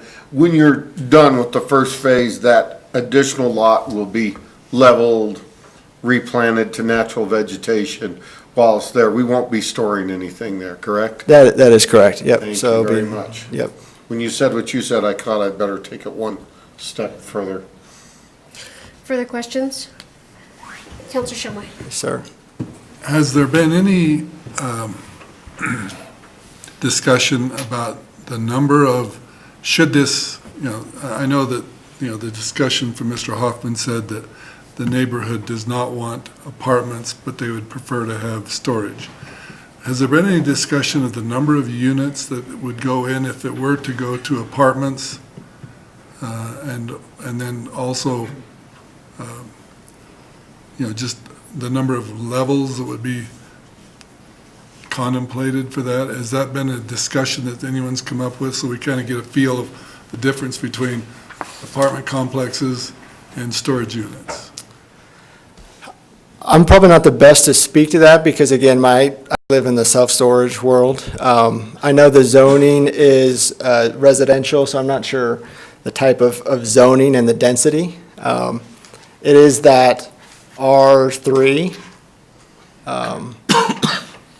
So it would be what that residential zoning allows, which what I believe is multifamily and apartments, and Charles, please correct me if I'm wrong on that. So probably multi-stories. There's, to the south, there's apartments that go up several stories. So I imagine that would be a product type that would mirror it. And, I think just a general statement is that apartments that are on an interstate probably need to have a lower rent for people to rent there versus not, which then kind of brings in the valuation and the level of asset that's there compared to a self-storage. So I have some questions for you. Are you done? Well, I thought maybe Charles or maybe Mr. Hoffman would answer just ballpark numbers. Honorable Mayor and Council, Paul will probably have the more realistic number because truly your limiting factor is going to be your parking on site. Just by the zoning allowance, you can build up to 45 feet in height and you can put 392 units on a 9-acre site. Paul's worked the formulas before to find out something that's more economic there that actually accounts for on-site parking. And that number is roughly, I'd say 150 but 150, and that would accommodate units and parking spaces because you need about 1.5 parking spaces per 2-bedroom unit, plus some allocations for visitor. Thank you. So, Mr. Gruby, I have some storage-related questions, hopefully in your ballpark. Yeah, absolutely. So, question is, so when I went out and walked the neighborhood and talked to the neighbors, one of the questions that was brought up and concerns was long-term. So what we see storage units turn into sometimes is not good. And it's especially not a good impact in the neighborhood. And in fact, I think that's a heavy reason of why they're restricted to commercial zones generally now, and they're pulled away from neighborhoods. So do you have any thoughts about that? I mean, I'm sure the first 10 years it looks great, but then what does that look like? What does that do? Yeah, absolutely. One of the biggest challenges we see all the time is the stigma of self-storage because the industry didn't do itself any favors in its infancy 30 years ago or even 20 years ago of barbed wires, orange doors, poor management, and you guys were talking about kind of your landfill protocol earlier. I mean, self-storage facilities have been known to be a dump themselves. So there's a big stigma to when it comes to self-storage, and part of what we try to do is educate the community and where we're coming in on what our self-storage facilities are, and really new self-storage facilities in general. If they're to succeed, they need to look good. So they need to aesthetically be pleasing. That's why we put glass in ours, stone, stucco, metal panels. To compete with any other commercial use is a look.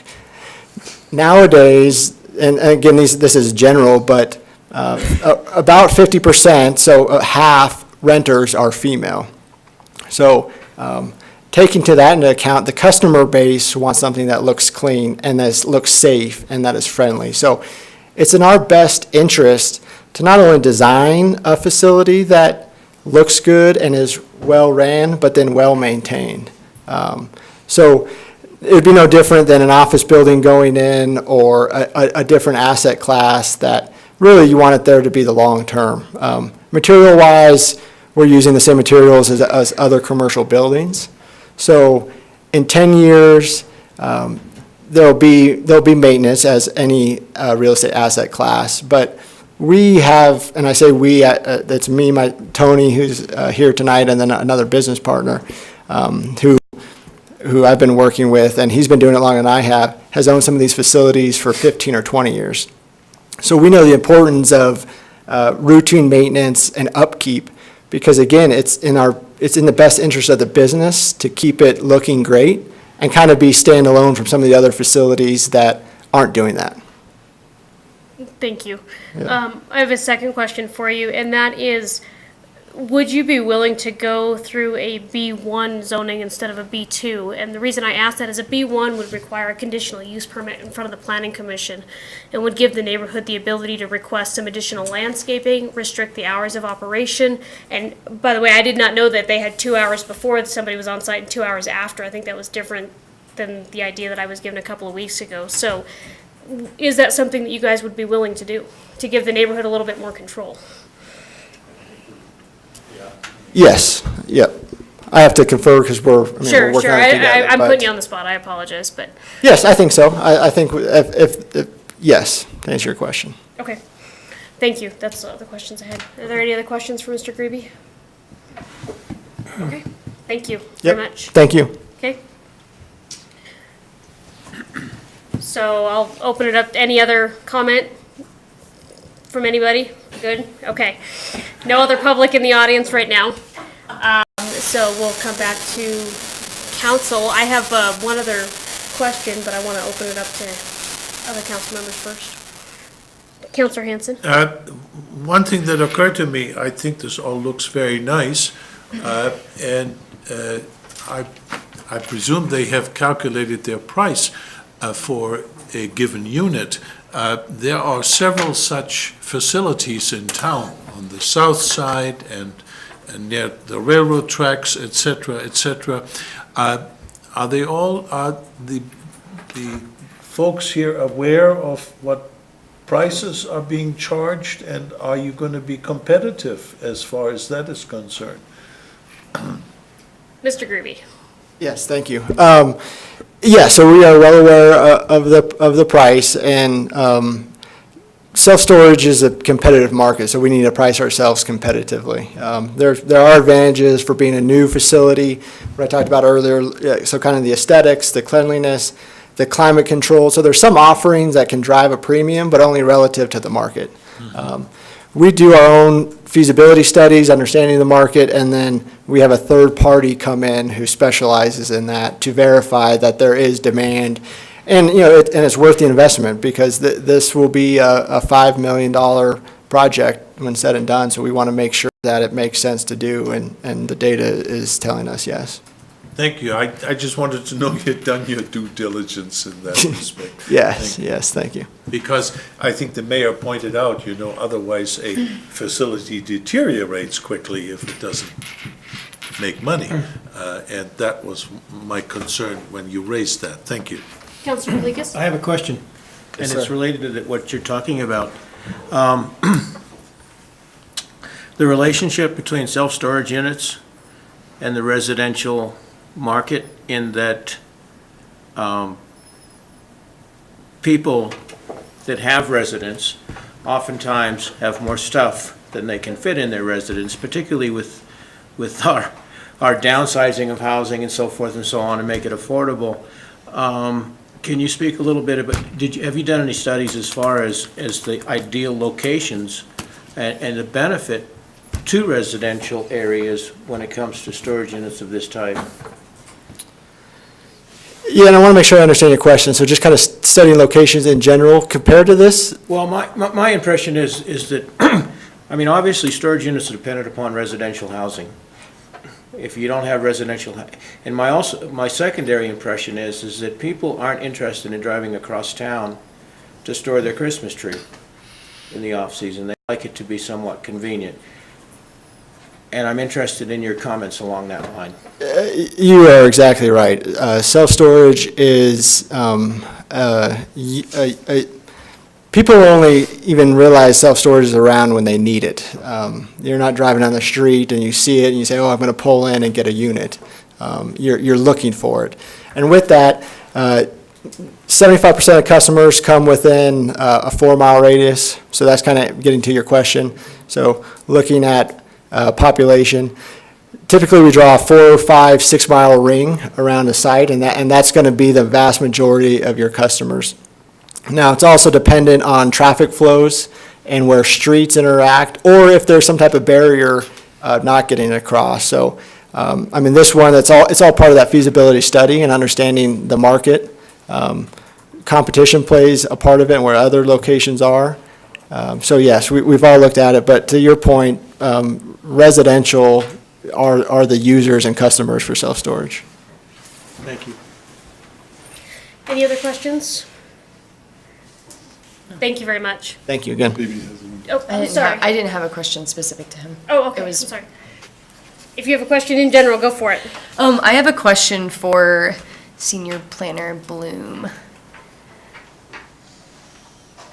Mayor, I was just wondering if you could describe some of the other uses that are allowed in a B2 zone. Essentially, like, in 50 years, what this upzone could allow, if, I'm just curious. Honorable Mayor and City Council, the B2 district allows a variety of general business type of uses. In the city of Laramie, most of our main corridors like Grand Avenue and 3rd Street are zoned B2 on the edges. So typically what you'll see are uses ranging from fast food restaurants, fueling centers. You could have retail shops, grocery stores, office buildings, schools, churches, and even in some cases apartments. So it's a pretty broad range of uses. The uses that are not generally permitted would be your heavier commercial, like outdoor storage complexes, more light industrial type of uses, those that you'd find in the C2 district or other districts like that. So really, the B2 has a lot of different uses. Mayor, may I ask a follow-up? Could you compare that to what's allowed in a B1? Honorable Mayor and Councilor Stoner, regarding the B1 district, they are relatively close to each other. The largest difference is some of the auto-oriented developments like fueling centers, auto service stations, those types of things are not permitted. Restaurants are permitted. You can still have a drive-through fast food restaurant in the B1 district, but a lot of your heavily automobile-oriented ones are not permitted. You would still be able to have grocery stores, retail stores, offices, stuff like that. In Laramie, we've utilized a lot of our B1 districts historically as buffers between B2 districts and R3 districts. So areas such as Garfield Street between about 20th and 30th, that area is all zone B1, the area where the old Kentucky Fried Chicken was back in the day. The university has offices, where there's a couple of churches, and then some other B1 zoned areas are located. I believe that really is the major B1 area is along Garfield Street. So, but yes, most of your heavily auto-dependent auto service type facilities, those are what are limited in that B1 district. May I ask one more follow-up question, Mayor? Can you help frame for me, as you did so well 2 meetings ago, where you talked about the role of our decision and how it relates to Planning Commission? And kind of the framing of our options and what our responsibility is statutorily, et cetera. Yes, I can speak to that. There's 2 elements at play. One is the land use plan amendment, and that's back in the Planning Commission's hands right now. per state statute, the planning commission, they are the ones who make determinations on our future land use plan. That was a role that the city council granted to them with their formation. Right now, in the area, the northern 2 lots are shown as suburban commercial in the land use plan. Therefore, that gives an essential element of support by the planning commission and by staff to go ahead and try to move towards creating a commercial area at that location. Regarding the land use plan amendment really is only looking at that one southern lot to increase the R3 zoned area to an auto or to a suburban commercial in the future. Regarding the zoning, your goal or your actions are intended to make a decision based on numerous factors. Number one, the comprehensive plan. Does the proposed zoning fit into the comp plan? The land use plan, does it work? If the land use plan amendment is sustained, then yes, it meets that criteria. There are other criteria that ones can look at when making that decision. Do we have adequate water supply in the area? Do we have adequate fire flow? Do we have adequate transportation network, like paved streets, access to those lots? And in staff size, and when the planning commission reviewed it, it appears that those elements are there. Based on our review of the documents submitted for this and just the knowledge of the infrastructure in the area, we do have adequate water and do have adequate sewer to serve this development. Ultimately, it's your discretion as a city council to determine if this zoning change is timely. In our development code in chapter 15, we do outline some general review criteria. There's actually A through J that are located in the beginning of Title 1506. I think it's 15. Yeah, it's in the beginning. There's a generally applicable review criteria that sort of outline all the different items you need to look at when making a decision. And most of those are, does it conform to the plan? Are there adequate utilities? Are there adequate infrastructure? Those types of items. Okay. Thank you. Mr. Bloom, I have a quick follow-up question to Councilor Stoner. So, it had been a while since I looked at the B2 zone district, and although I agree that some of the uses are general business, there's some in here that are allowed as uses that I would not consider general business, regular business. One of them is a slaughterhouse in a B2 district. I'm not sure that quite fits with the neighborhood character over there. There's a couple of them that are along those lines that are not even conditional uses. They're just regular uses. So let's see. I thought the small wind energy farm could be fun too. But anyways, I just wanted to, is that correct? These are accurate with code, I'm assuming, that we have online, right? Honorable Mayor and Council, yes, that would be correct. We do review the use table frequently. We haven't had very many slaughterhouse proposals in town.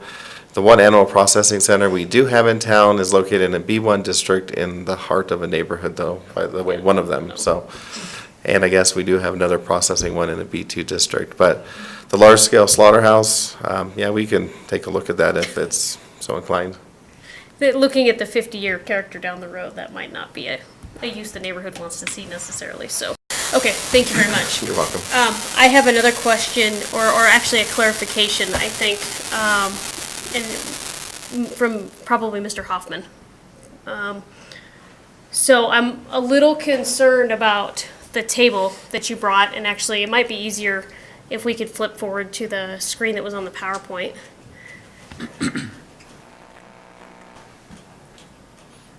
There we go. Thank you. So first I want to say I appreciate the outreach. I got the notice on the door and you and I spoke. I wasn't able to attend the neighborhood meeting because my kids had a school function that night, unfortunately. So had to go do that. But one of the things that I'm a little concerned about is the businesses. So all the large lots that are on the north side of this map here, those are all business lots or vacant lots right now. Yeah, I can run through them real quick with you if you want. Let's see. So, I apologize, Charles, I'm going to invade your space. Here. So, these are all business. So, these are the hotels. This is the vacant lot in front of the hotel. That's hospice. that's developmental, that's vacant right now, that's all vacant right now. And then this is a, affordable housing complex. 48 apartment Yeah, units. so when you hire, so it says owners approved, so we didn't talk to any of Talk the to the apartment, managers. you just talked to the Yeah. managers, okay. So that would be one of my concerns, is that we need to talk to the residents there and there as well. That's a detention pond on the far right. Right, thank you, that's right, it is a detention pond. But you have a few green spots in here, and I appreciate the outreach, but there's a whole lot of white. And I understand you have the businesses on board here, I get that, but I'm more concerned about this. So The neighborhood, We the went people in the middle. to every home. First off, we went beyond the 300 feet that the city requires. Absolutely, I understand that. Twice we went to every home, knocked on every door, put a flyer, had a neighborhood outreach. You've walked it and talked to at least 18 people. We can't make them come. A lot of them are rentals. I've gone in there and I could show a different diagram that shows you the rentals. Typically, people that rent won't come. And Irma Court, those people have lived there between 6 and 12 months approximately. Yep, it's fairly new. And so we've asked everybody, we've gotten 0 no's. So I can't speak to the white, I can just show you what we know from the green. So I guess my question is I want to make sure that the council understands, there seems to be a divergence between the business properties and the residential properties. Do you think that there's a divergence of opinion? I understand you haven't gotten the no's, but from the residential people, but I'm concerned about the different views between the business and the residential properties, I guess. Universally, people want less traffic. Right.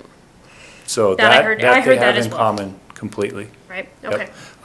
Height of the buildings. Residential don't want tall buildings over there, neither do any of the commercial. I would say hospice wouldn't care and developmental preschool would not care, but the rest of them would care, I think. I didn't ask that specific. Thank you. You're welcome. For clarifying the properties. Mayor, Yep. may I ask a question of Mr. Mr. Hoffman, don't go too far. Mayor, Mr. Hoffman, I want to echo the mayor's comments. Thank you for going above and beyond. I appreciated our conversation and the site visit and the meeting, and I know you're not required to do any of these things, so thank you. I guess my question, and I think I maybe asked you casually when we walked around, but could you do what you're hoping to do, the plan that we've seen under a B1 zone with a conditional use permit? Yes, we could. Okay.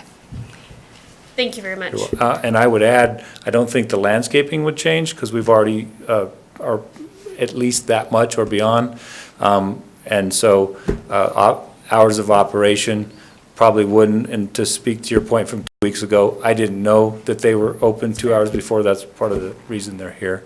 One other thing, while I got the floor, Councilor Pierce asked a question in an email about the north entrance off the curve. The engineering department will not allow an entrance off that curve. And as a business, we think the fortress design with, rather than a lot of fencing along the street, is a better neighbor by having the buildings up. So we did also address her issues. I didn't think to mention it since I didn't see her here today, so. Thank you very much. you.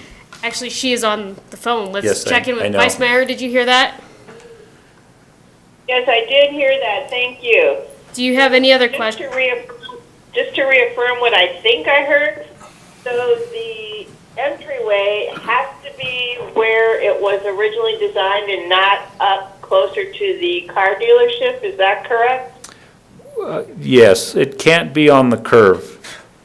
The car dealership's in the neighborhood to the north and really has no effect on the physical construction of this. Okay, and then the second thing you said had to do with the not preferring to have fencing. You thought the neighborhood would prefer some other aesthetically pleasing attributes. I don't know exactly if the neighborhood would. I didn't ask that specifically, but we prefer it for putting our buildings up against it. We do have some fencing in there along Evans Street, and we have some fencing along the interstate, but from a a view corridor, if you look at ones that you can look right at the unit, I don't think there's attractive. Plus the people who are building and managing this is their model of how they do it. So from a design standpoint, that's how we prefer to design it. Yeah, and I guess my thought on the fencing was, I understand why the neighborhood or some folks who are okay with this development would be fine with the storage units because, it's less traffic. But I think our mayor made a comment that over time, the deterioration or potential downgrade of the quality of the look of the storage units may get a little old over time, and that's why I thought maybe a decently sized fence might actually allow some construction savings as well as eliminating some of the degradation, things that kind of look worse over time. So that's why I was kind of leaning towards a fence. But, I guess I don't have a strong opinion either way. I just thought a fence over time would be better. But as long as I've got the floor for a minute, can I go back to the zoning? So in the current zoning, everything could still be constructed as proposed, but they would have to get a conditional use permit. Is that what I'm hearing? Charles Bloom, do you want to answer that? Yes, that is correct. I thought part was R3. Okay, thank you. Oh, sorry. Could you quote, yeah, part of it's R3 right now. Honorable Mayor and Councilor Pierce, sorry. If successfully rezoned to B1, the mini storage complex could be constructed via the conditional use permit, but that southern lot would still have to be rezoned. The southern two lots would have to be rezoned to B1. There you go. Okay, so let me state that question again. So at the current zoning, prior to the request for rezoning, everything could still be constructed without any rezoning, but they just would need a conditional use permit. Honorable Mayor and Councilor Pierce, no, it could not be constructed as a mini storage complex with the base zoning being R3. Only the northern lot could. Okay, so do we have some zoning that's not as extreme as what the proposal is, but something lesser, something more in between? Honorable Mayor and Councilor Pierce, no, this is the least intensive zoning for a mini storage complex is B1. Okay, thank you. Mr. Hoffman, please. Thank you. Make one more comment. We are combining all these lots together, so it will be one lot. So it wouldn't be that we'd come back and say, oh, we're going to peel this back and put that one over there. We would not be doing that without coming back in potentially and having a new lot created, but that's not our intent. And I just speak real quickly at the fence thing. If we've let the building run down, you're going to look through the fence and see the rundown doors. And so I would go back to saying, we have a business here, we're going to keep it up. It's no different than your neighbor painting their house or not painting their house. So we want to be a good neighbor to everybody. Thank you. Councilor Gabriel, did you have something? Councilor Schuster? Thank you. I had a building, a very large building here in town. And I spent at least 30 hours a week down there spraying the parking lot and everything else so weeds wouldn't grow up the crack. We painted different sides every single 4 years to make sure that it looked good and was appeasing to people. If you want a business to be successful, you're going to maintain it. If you don't want to be successful, then fine. The current owners, I'm very disappointed. I see about once a month they mow the parking lot. They no longer spray weeds. So, I mean, I watch what a good business manager puts in there. And I think that this is probably gonna be a very nice area. We keep saying, what if they let it run down? What if they do a really good job? I mean, this is just, you've been here longer than me by a couple of years. My parents moved me here in '67. Ideal grocery. And I watched it, yes. And I watched what it took to maintain these buildings and everything like that. So to see this, to say, well, what if Yellowstone goes off next year? I mean, we're gonna what if this thing to death. I do have one question, I don't know if you can answer, I have to go back to there. They said that it would open up, I guess, the business office wouldn't open up, but maybe the electronic gates would start working at 7 o'clock, so people could access. Is that what I'm hearing? But the business office would not be open up, so people with the correct card, the correct combination, whatever I'm gonna say, they could start accessing 7 in the morning till, I'm guessing, 8 at night, since we said 2 hours before and 2 hours there. And I'm like, wow. Because if I look at an apartment complex, and you showed one that was in West Laramie, that was probably 10 blocks away, that was 4 stories tall. And we talked about, for a 2-bedroom complex, you have to have a space and a space and a half. That one right there is in West Laramie. It is on a dirt street. I have watched cars being parked across the street on a private lot.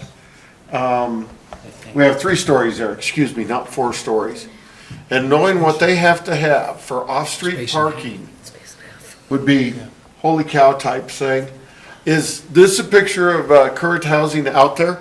No, that's over off in South 9th Street. Okay, thank you. I didn't know which ones were which, and I do recognize the top ones up there. These here, I'm guessing this building's been in there about 2-3 years. By the size of the trees, I like the renderings on there. I think it's gonna be a very nice facility. I think it'll be very well maintained. I've known you, I've known family and everything else. I don't have a problem with this. Thank you. I think it'll be a very nice job, because some people, and I hate to use the word ethics, some people have more ethics than others. And on the way they will maintain their residence, their business, and everything else. I'd like to make Counselor Stoner? Thanks, Mayor. So I want to dovetail off of what Councilor Schuster is saying. I've been thinking about this a lot, as I think we all have. I've tried to do my homework, been thinking a lot about what our role in the decision is. I think we are very lucky to have a responsible developer that wants to add to something that he, has a vision for over there. My hesitancy is that upzones are a really, really big deal. And the reason they're a big deal is you can never really take them back. So my issue is really not with the development, not with the proposal, not with the pictures we see. It seems like a good use of the land. I am really uncomfortable with the idea of us hopping from an R3 2 steps up to a B2 because we can't ever take that back. And if we say that we're okay with this being a B2, even though what the developer is saying he wants to do could be done within a B1, then we're also saying that we're okay with any potential development that could fall under a B2 being butt up against R3.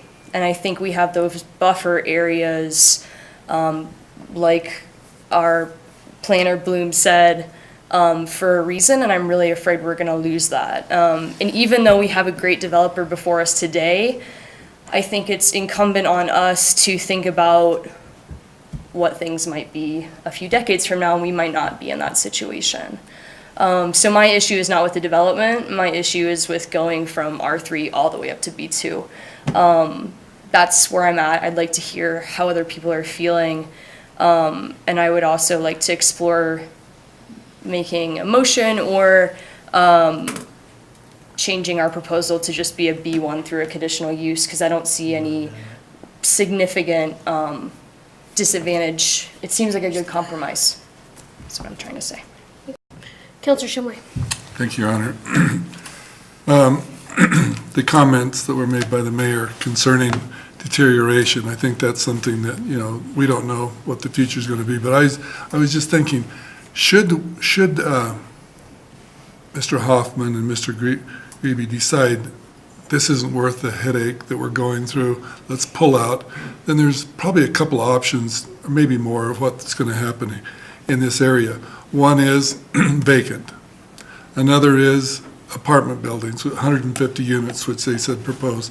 Now, in order for that to be profitable, and that's what people are in business for, we're on the council, we're not developers. Maybe one or two of us are, but we're not developers, so we really don't know the highest and the best use for this. But if they decide to make it apartments, in order for it to be profitable, it's going to have to be, the construction is not going to be of the high end. It's going to be more moderate, low end construction in order for it to be affordable, because if you're going to live along the interstate, you're not going to want to stay there very long, and you're not going to want to pay a premium price to be there. And so what happens is, with less profits, less maintenance, less occupancy, and all the headaches that go with the traffic and all the things that come along with that, if I were in that neighborhood, I would say, I don't want that. I don't want to have the headaches that come with 150 units of people living along the interstate, and the ones that are attracted to the lower end apartments, because it just doesn't do much for your property values. And so what I'm looking at here is, with this $5 million first class presentation that we've had of what's available, if I were in that neighborhood, I'd say, please put in this beautiful proposal here, rather than what the other options are. The multi-family, three-story apartments, vacancy, empty lots, and such that would come with the denial of this proposal. So I'm very much in favor of what's being proposed. I hope that that we don't just listen to some maybes, but we look at what has been presented. I feel very good about the quality of what Mr. Hoffman has already done in the area, and also the proposal that's coming from the ones that are going to be building the facility. And they've already said they're willing to do B1, B2, or whatever works, they'll make it work.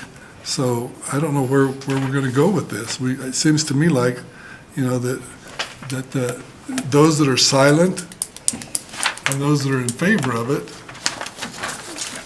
say a lot to me.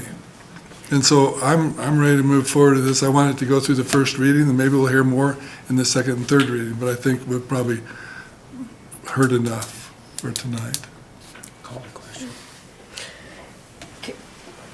If I were to want to make a motion to make an amendment so it's B1 instead of B2, how would I go about doing that? Just make the motion. You would Raise your hand. raise your hand to be recognized and. Start.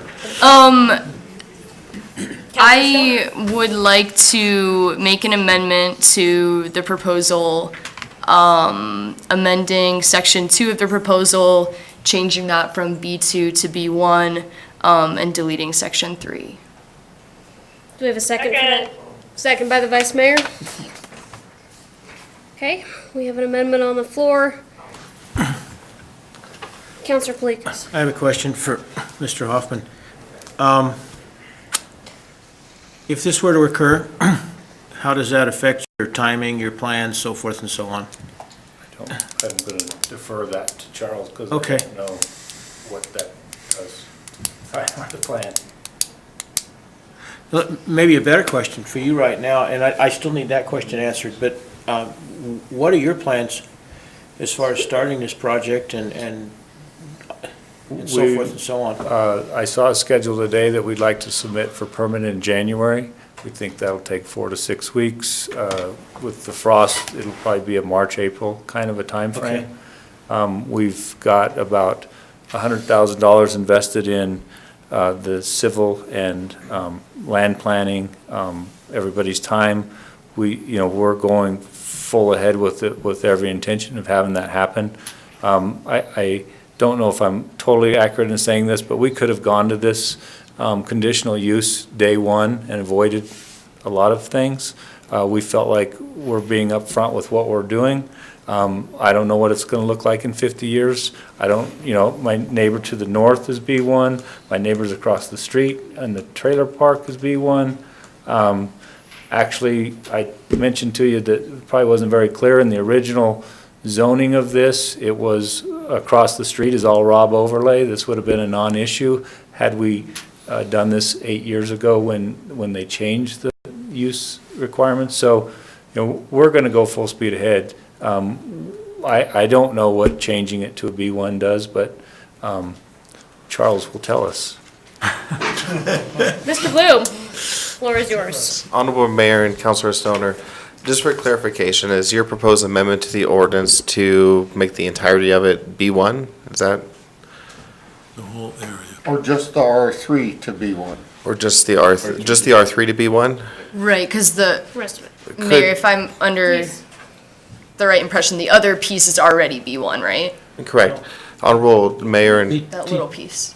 Councilor Stoner, Mr. Bloom. if you would, I think I understand the message you guys would like to do, and I'd like to go ahead and draft up an amendment for you for the next reading that would actually be less on the fly, so it would Cross all be the Ts and clean. dot all the Is. So what I can do is have, if that's a desire you would like, we can have that amendment drafted for you for second reading, so it would only affect those two lots. What we'll end up having is a different legal description and some different section numbers in the ordinance because it's looking at two. So I can get that clarified for you. I'll take that direction for that next reading on the 5th. With that being heard, motion maker, are you willing to withdraw your motion if he drafts language, or do you want to go ahead?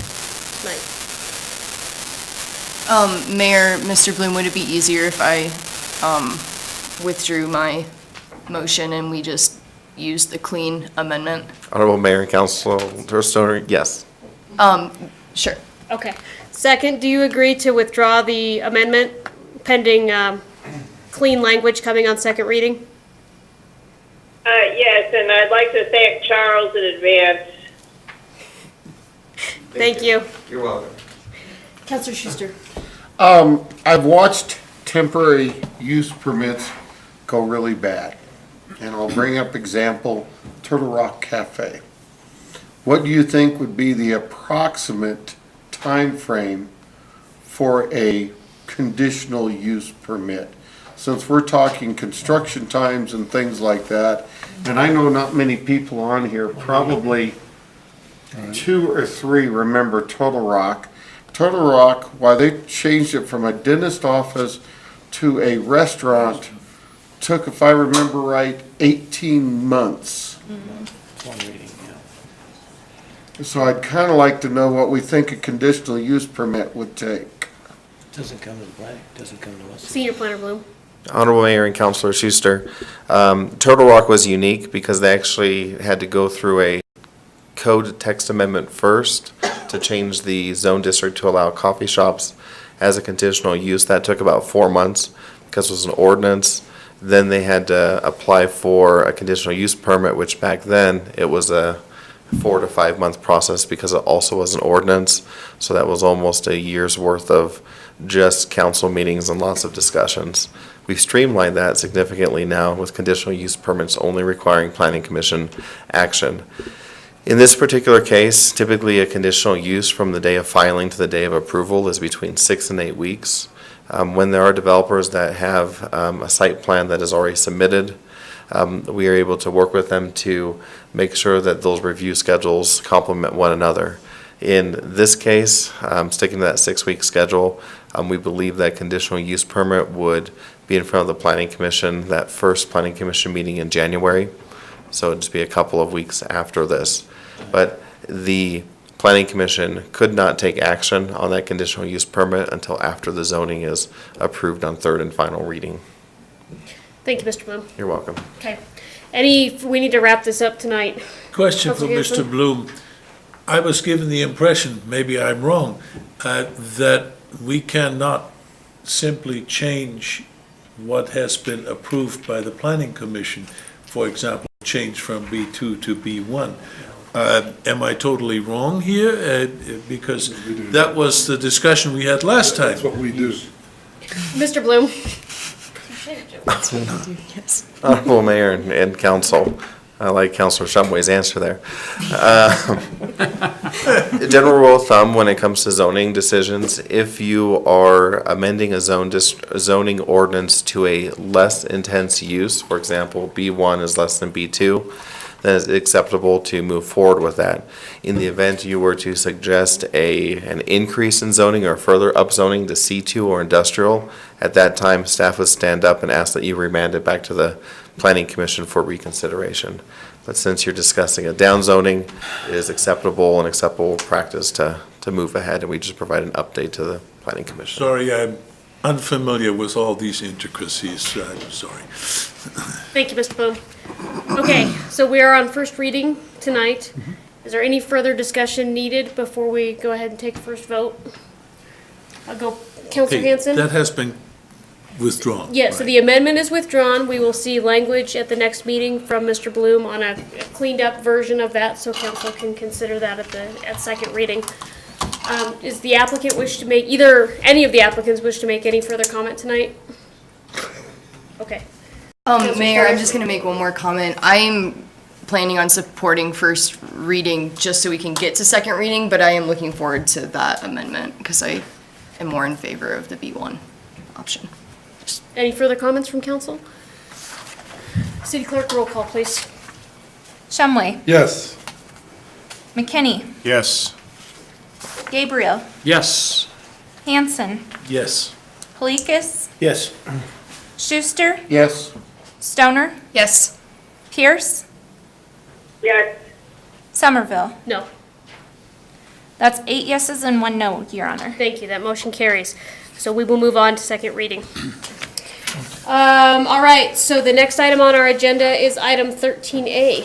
Councilor Polikis. Thank you. This is an amendment for consideration of an extension of an agreement for the purchase option between the City of Laramie and Cornerstone Associates through March 31st, 2018. I would move to approve First Amendment to option to purchase real estate property between the City of Laramie and Cornerstone Associates, LLC, and authorize the mayor and clerk to sign. Do we have a second? Second. Second by Councilor Schuster. City manager. Good evening, council. You have in front of you an extension of a 12-month purchase option that you originally approved with Cornerstone Associates back in January of 2017. For purposes of background, I'd like to give you a little bit of information on the project to refresh your memories and also to update our new council member, Stoner. The approval of the 12-month option occurring last January was for Cornerstone to purchase 3 to 4 acres of land located west of Boulder Drive and bounded on the north by the Laramie Recreation Center, and then bounded somewhere on the south side, 3 to 4 acres down. Of course, this area needs platted, so we don't have exact descriptions. It was noted at the time that the project met administrative goals and policy goals adopted by the City Council and the Turner Tract Area Plan and the Laramie Comprehensive Plan, also the Laramie Housing Study 2030. You'll recall the Laramie Housing Study indicated the need for 294 additional rental units for elderly households in Laramie, 55 years of age and older. The report noting that elderly housing is available, but more is needed, and future housing options for elderly persons in the community should also include low to medium density housing, such as duplexes, triplexes, and townhomes. That is what Cornerstone proposes to develop on this site. They're looking at a multifamily construction, 55-plus senior independent living facility. Cornerstone has 3 other developments in Wyoming. You will remember we looked at pictures of those, 2 in Casper, 1 in Cheyenne. We've been working with them for the last 2 years on this particular project, and they are applying for tax credits through the Wyoming Housing Authority. Let's see.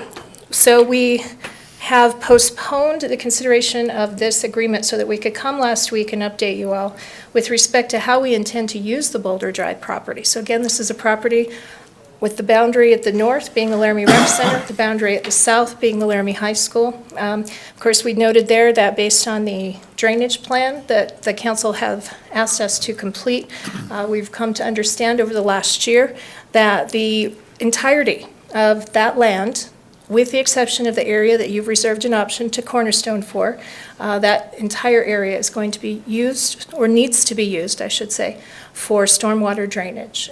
Trying to, as I said last week, make lemonade out of lemons. We've attempted to layer recreational uses into the design of the detention ponds that will be located there.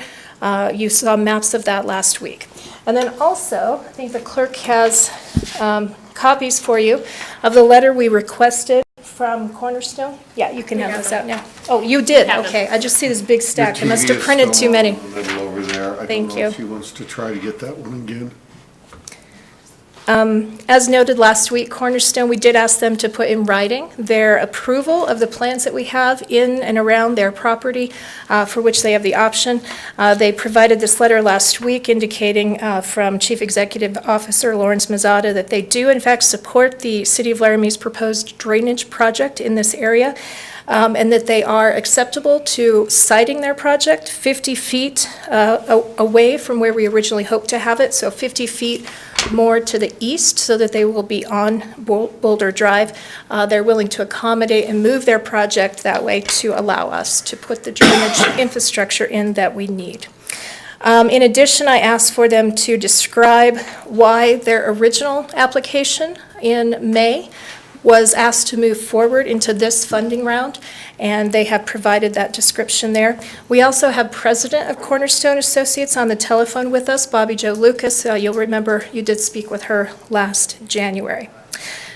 So the reason for the extension is to allow the option agreement to be in place through March 31st of 2018. Cornerstone's current application will be awarded in January of 2018, and the city attorney and I believe March 31st, extending the option that long gives us a few weeks, really a few months after the tax credit application is approved to effect the closing and officially transfer the property to them through the title company.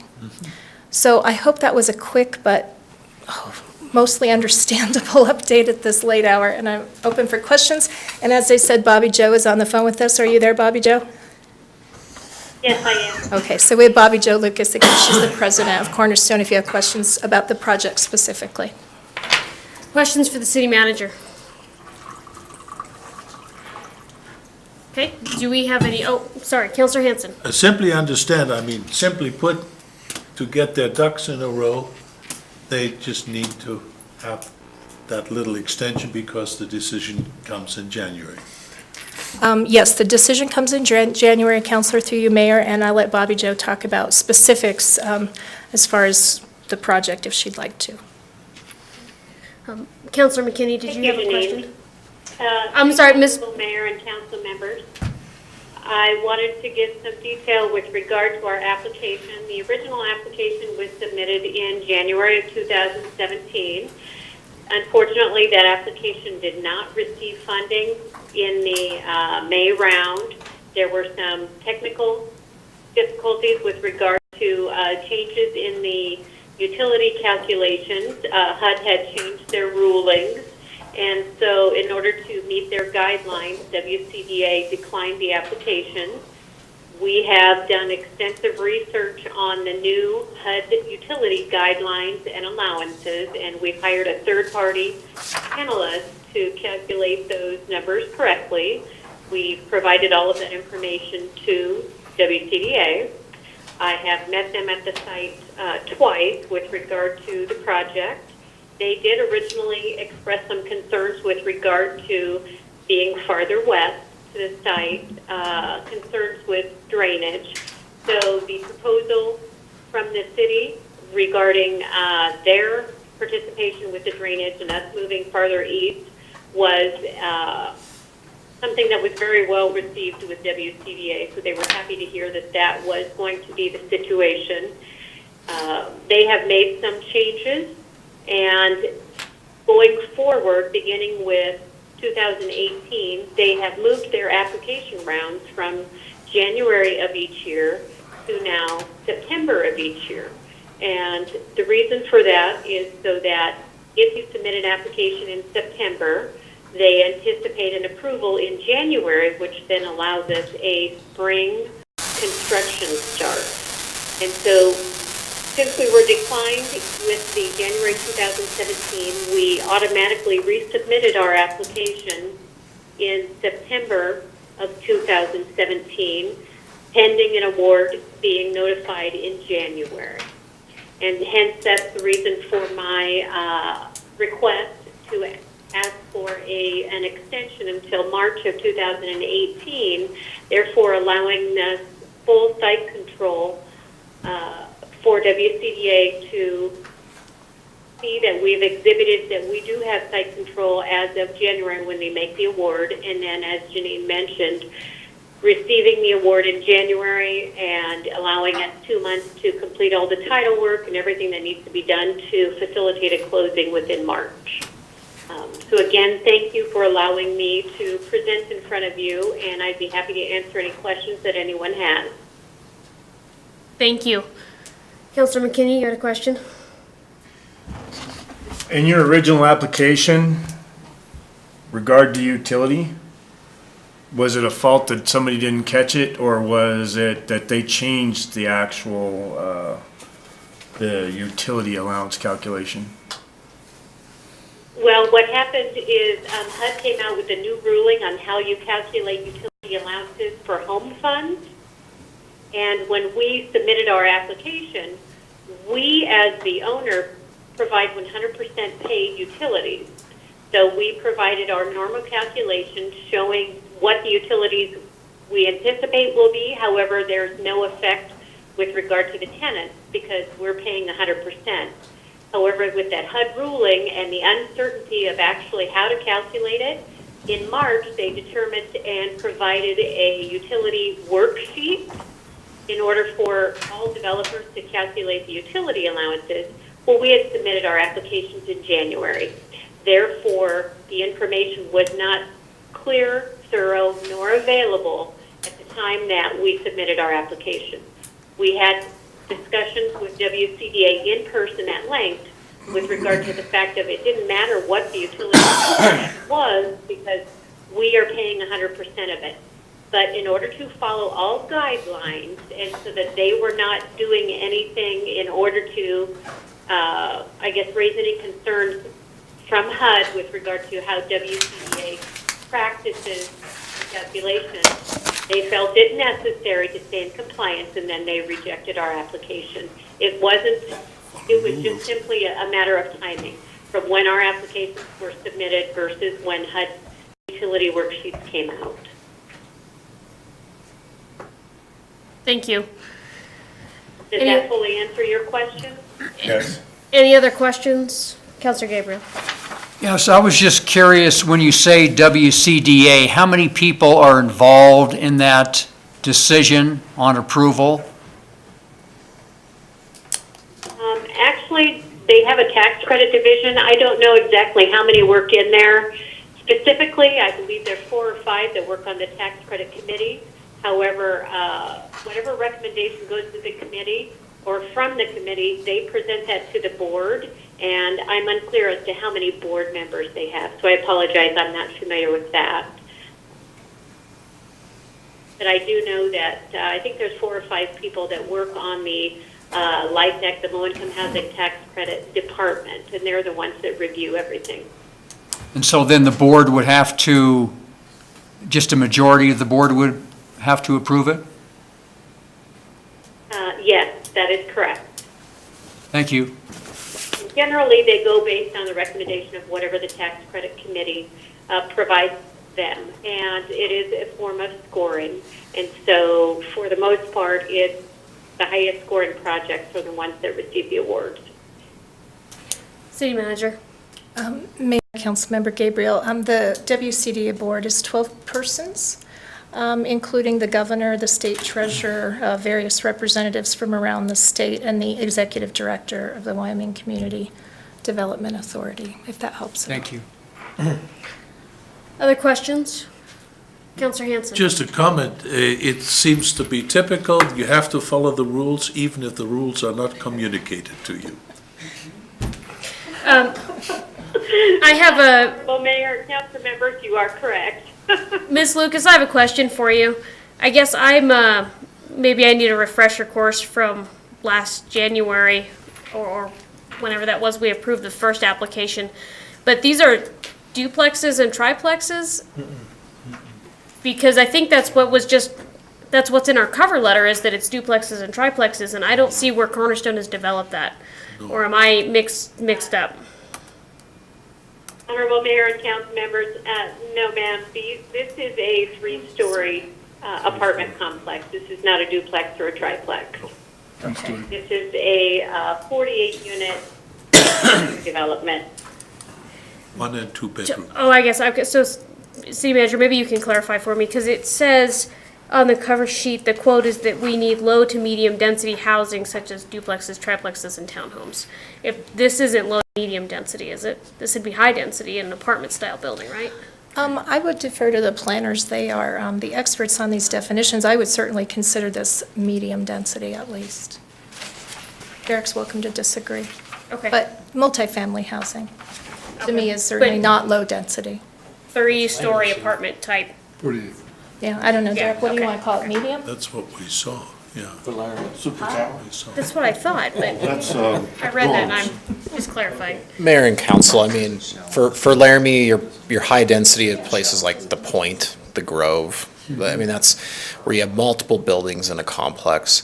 Anything, anything under 50, 60 units, I mean, that's pretty medium to low density. We're talking about a fairly large site. They just happen to be in a building that's where all the units are within one building. The key of this is what the type of housing that they're aiming for too, and meeting the requirements of the state and getting the tax credits and things like that as well, and meeting what's in the housing study, so. Do you remember off the top of your head, or maybe Ms. Lucas can answer, how many units? 48. 48. 48, okay, thank you. Are there any other questions for the city manager or Ms. Lucas? No, I Councilor just McKinney? have a comment. On our paperwork on here, it says March 31st of 2017, and that's supposed to be 2018? Yes, yes, if it says that, I'm not seeing it, but it's a typo. It's March 31st of Okay. 2018. Yeah, I was like, I guess we're already past that date.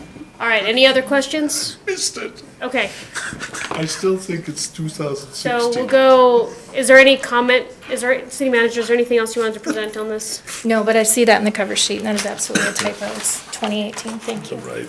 Is there any comment from the public on this? Okay, back to council.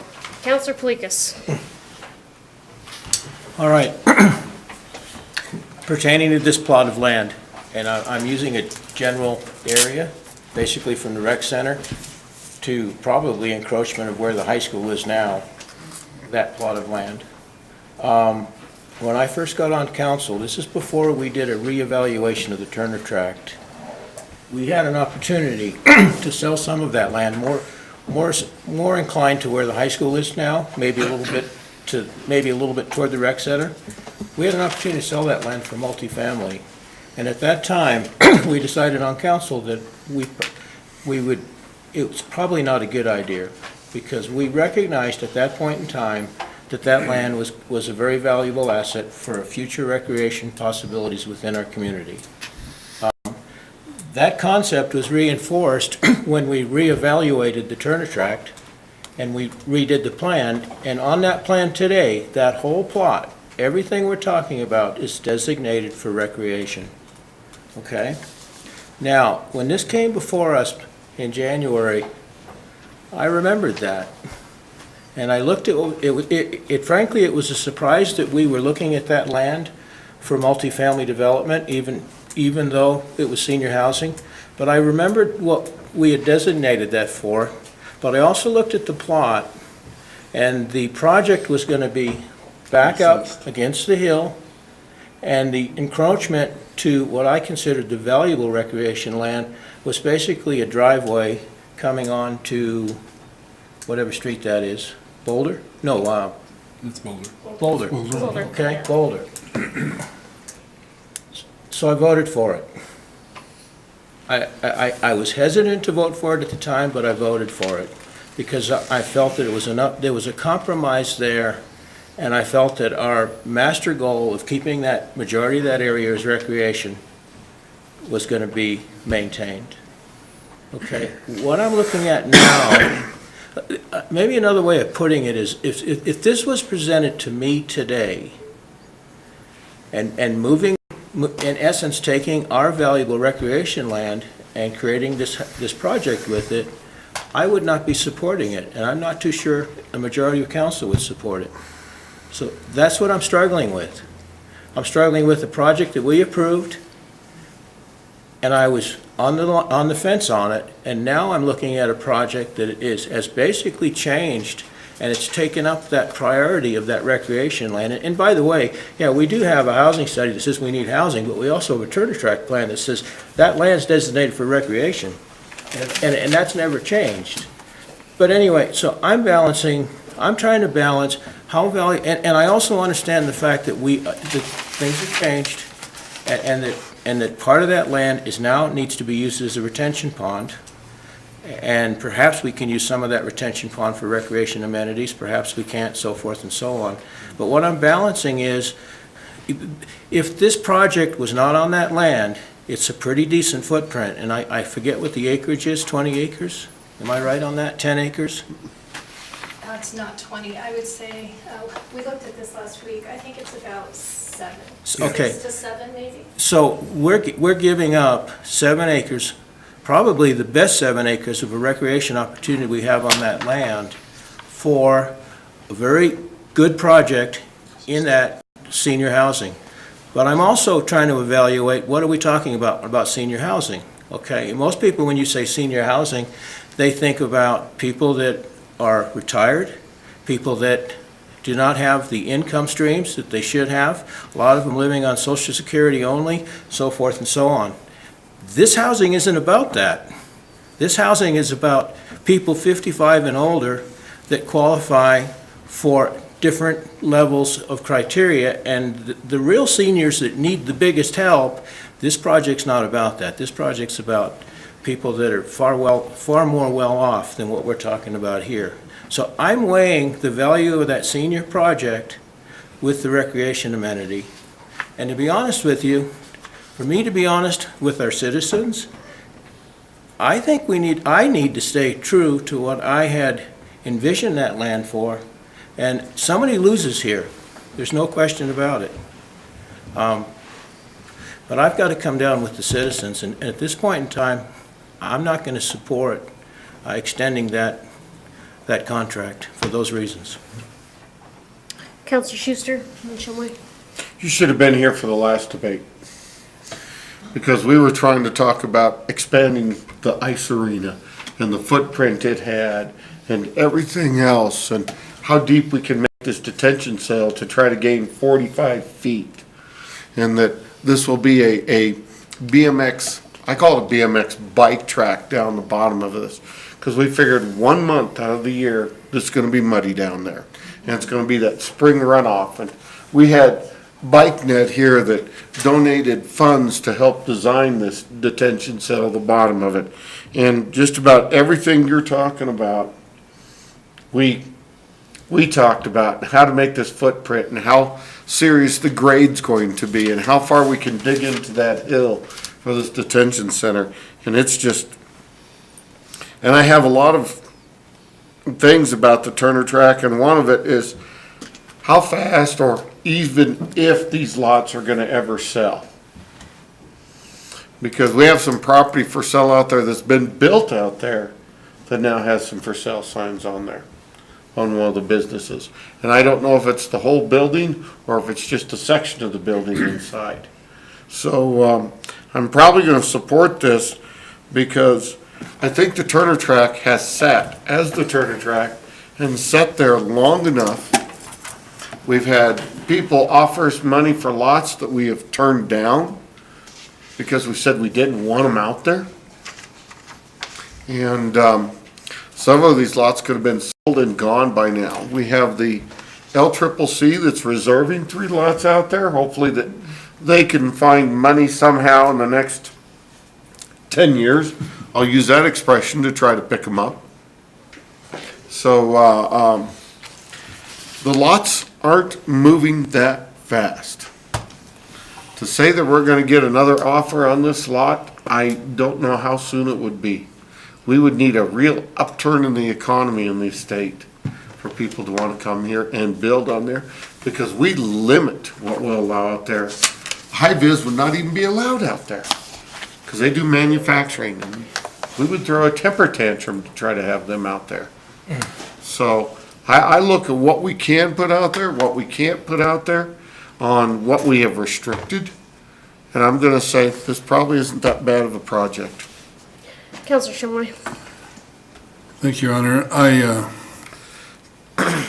don't know that I disagree with Councilman Palikas, because I think, if this were to come before the council now, things have changed considerably.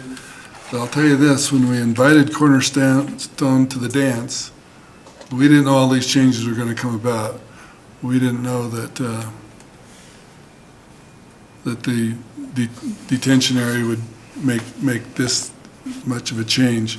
However, we did invite them to the dance, and I think it's only the right thing to do is to take Cornerstone to the dance and let them develop here. There's been a lot of work by the staff, by Cornerstone and others, and I don't disagree with Councilor Palikas. I wish that we would, this is probably the most prime piece of property that we have right next to the recreation center. And I do remember that it was going to be set back, but we changed that, they didn't. And I think they benefited from this. So basically, we bought them a really nice prom dress and we're taking them to the dances. I'm going to support this. City Manager. Mayor, I just wanted to offer, if it would be helpful to council, I could discuss specifically Councilor Palikas's point, what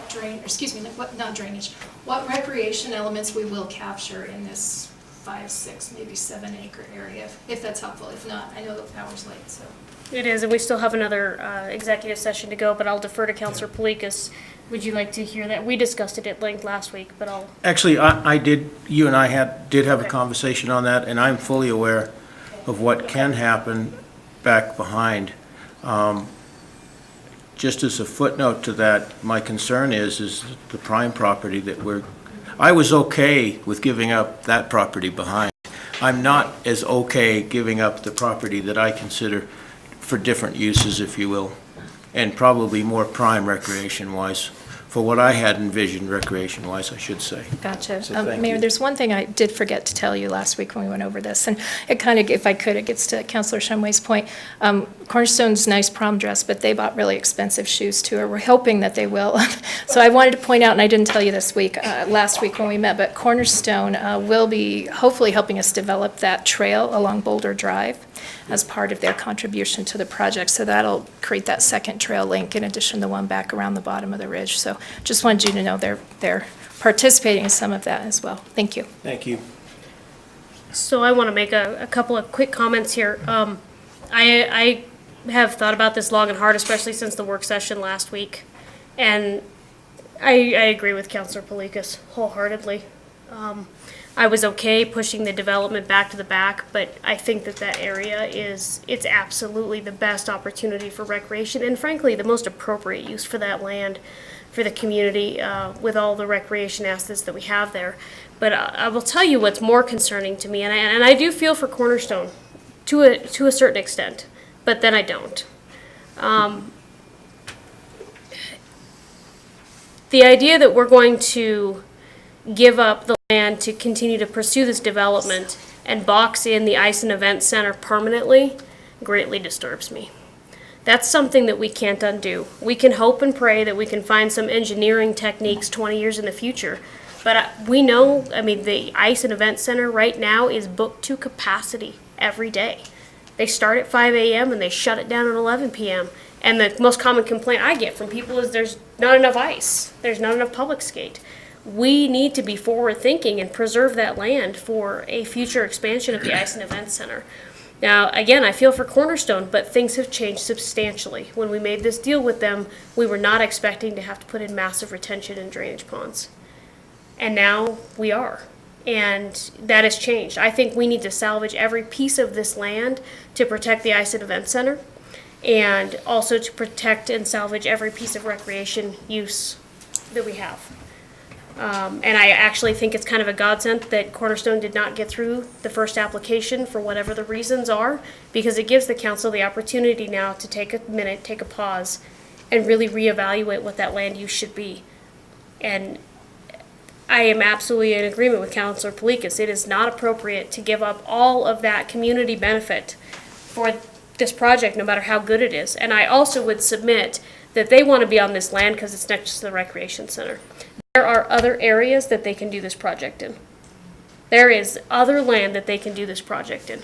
I know that they don't like that discussion, but I think we can actually have a win-win situation here. We can salvage that recreation land, do what we have to with drainage, get the recreation opportunity, and help them do this project somewhere else. So I would ask council to think about that and vote this down. Vote this down tonight. Are there any other comments? Mayor, is it clear to the council this is a purchase option? This is a $500,000 purchase. I just wanted to clarify, because some of the comments got me concerned that there's a perception on council that we're giving this land. We're selling it. We Okay. are. Okay, thank you. I just wanted to clarify. I guess we should clarify for the new council members, there's a discount on this land. There's a 10% discount off the appraised value, and I can't remember the exact appraised value, but the option agreement sells the land at $329 a square foot, which is a 10% value off appraised value, about $500,000, depending on how much acreage they buy, 3 to 4. Thank you. And I guess I would further add, the reason I've been thinking about this all week is this gives me heartburn because I know how hard the staff have worked on this and how they've tried to make everything work, but I think it's incumbent on us to say that we're not going to get both of these uses out of this land, and we need to look at other ways to accomplish both uses. So please think about that and vote this down tonight. Any other discussion? Council Gabriel? Thank you. Todd, could I get clarification from you from what I heard during our work session last week about extending the ice center and your views on that? Honorable Mayor, through you to Councilman Gabriel. That kind of throws me in a tough position because I understand where Mayor Somerville's coming from, and the complaint is that, you know, ice time is valuable. It's hard to do. It's hard to find the time because everybody wants it in the prime times. I will tell you, though, that population-wise, you know, our population's going to have to hit 75, 80,000 people before we could actually afford to think about a second sheet of ice, to tell you the truth. It's an expensive proposition, and it comes down to the utilities and the amount of time that people can use it. I'm a recreation guy. I'm a Parks and Rec guy. Do I love the idea of recreational amenities in these areas? I do, but I also have to think about this community and travel impact. Should we continue to develop all of our recreational amenities on the east side of Laramie in that corridor, or should we be looking to service some folks on the west, in West Laramie, or on the west side, with some recreational opportunities, some growth that way? But I certainly would say that, you know, if we wanted to fund it and build a sheet of ice and do that, and we thought that we had the potential upwards of $600,000 to manage a sheet of ice that is already, we're about 80, maybe 86% cost recovery. It's a really tough decision to make at this point. It honestly is. Thank you. Councilor Stoner? Thank you, Mayor. I was not anticipating this level of discussion and this background and the weight of this, so I want to move to table this discussion so we aren't talking about it at 9:40, and we can have, or maybe this is selfish, but I can have an opportunity to ask staff some more questions and consider this. I want to see if other folks would entertain that. So, Councilor Stoner, tabling, we'll just stop the discussion dead unless somebody brings it back. That's not. Unless the city attorney tells me wrong, or we could postpone to a date, like postpone for That's- 2 weeks or something. Yes. You have options. I would like to move to postpone this decision for 2 weeks for the reasons I just disclosed. Do we have a second for that? Second. Second by the Vice Mayor. Any discussion on the postponement only, sorry, City Manager? We need a date certain, please. Oh, I'm sorry. Next meeting. December 5th, 2 weeks. 5th. Is it December 5th? 5th of December. No, it's, yeah, Yes. December 5th, it is, it is. December 5th. I was thinking January, because Okay. January's the second, first day after New Year's, we're This would coming back. postpone it till December 5th, 2017. Any discussion on the postponement? I just want to mention that this seems like a really big decision, and I know I would appreciate a little extra time to consider it and be thoughtful about it. Other discussion on this? I guess I'll add, I'm okay with that. I certainly realize that there are council members here that weren't involved in the original decision. We have a new council member. It is getting later by the second, and we always don't necessarily make the best decisions late at night, so I'm okay with the postponement. And they do have a contract that runs City Manager through December 31st, Mayor, 2017? that is correct, Okay. through December 30th, through the end of the calendar year. Okay, thank you very much. Any other discussion on the postponement? Any comments from the public on the postponement? One last shot. City Clerk, roll call on the postponement, please. Gabriel, Yes. Hanson, No. McKinney, Yes. Polikis, Yes. Shumway, No. Schuster, Yes. Stoner, Yes. Pierce, Somerville. Yes, That's 7 yeses and 2 noes, Your Honor. thank you very much. That motion carries. That item is postponed until December 5th, 2017. So the next item on the agenda is public comments. Actually, we can't put anything else on the floor because it's after 9:30. So I would need, We do take public comments. Public comments. oh, we still do public comments. Is there any public comments? No, okay. So we Nothing else. will not discuss. Public. We will not discuss consideration of future council work session topics. But we will go to Counselor Hanson for item number 16. I move that council adjourn to executive session regarding litigation according to Wyoming statutes, paragraph 16-4-405A, Roman numeral 3. Bobby Lucas Do we have a second? has left the conference. No, she didn't second the motion. Second by Counselor McKinney. All those in favor signify by saying aye. Aye. Any opposed? All right, we are adjourned to executive session regarding litigation.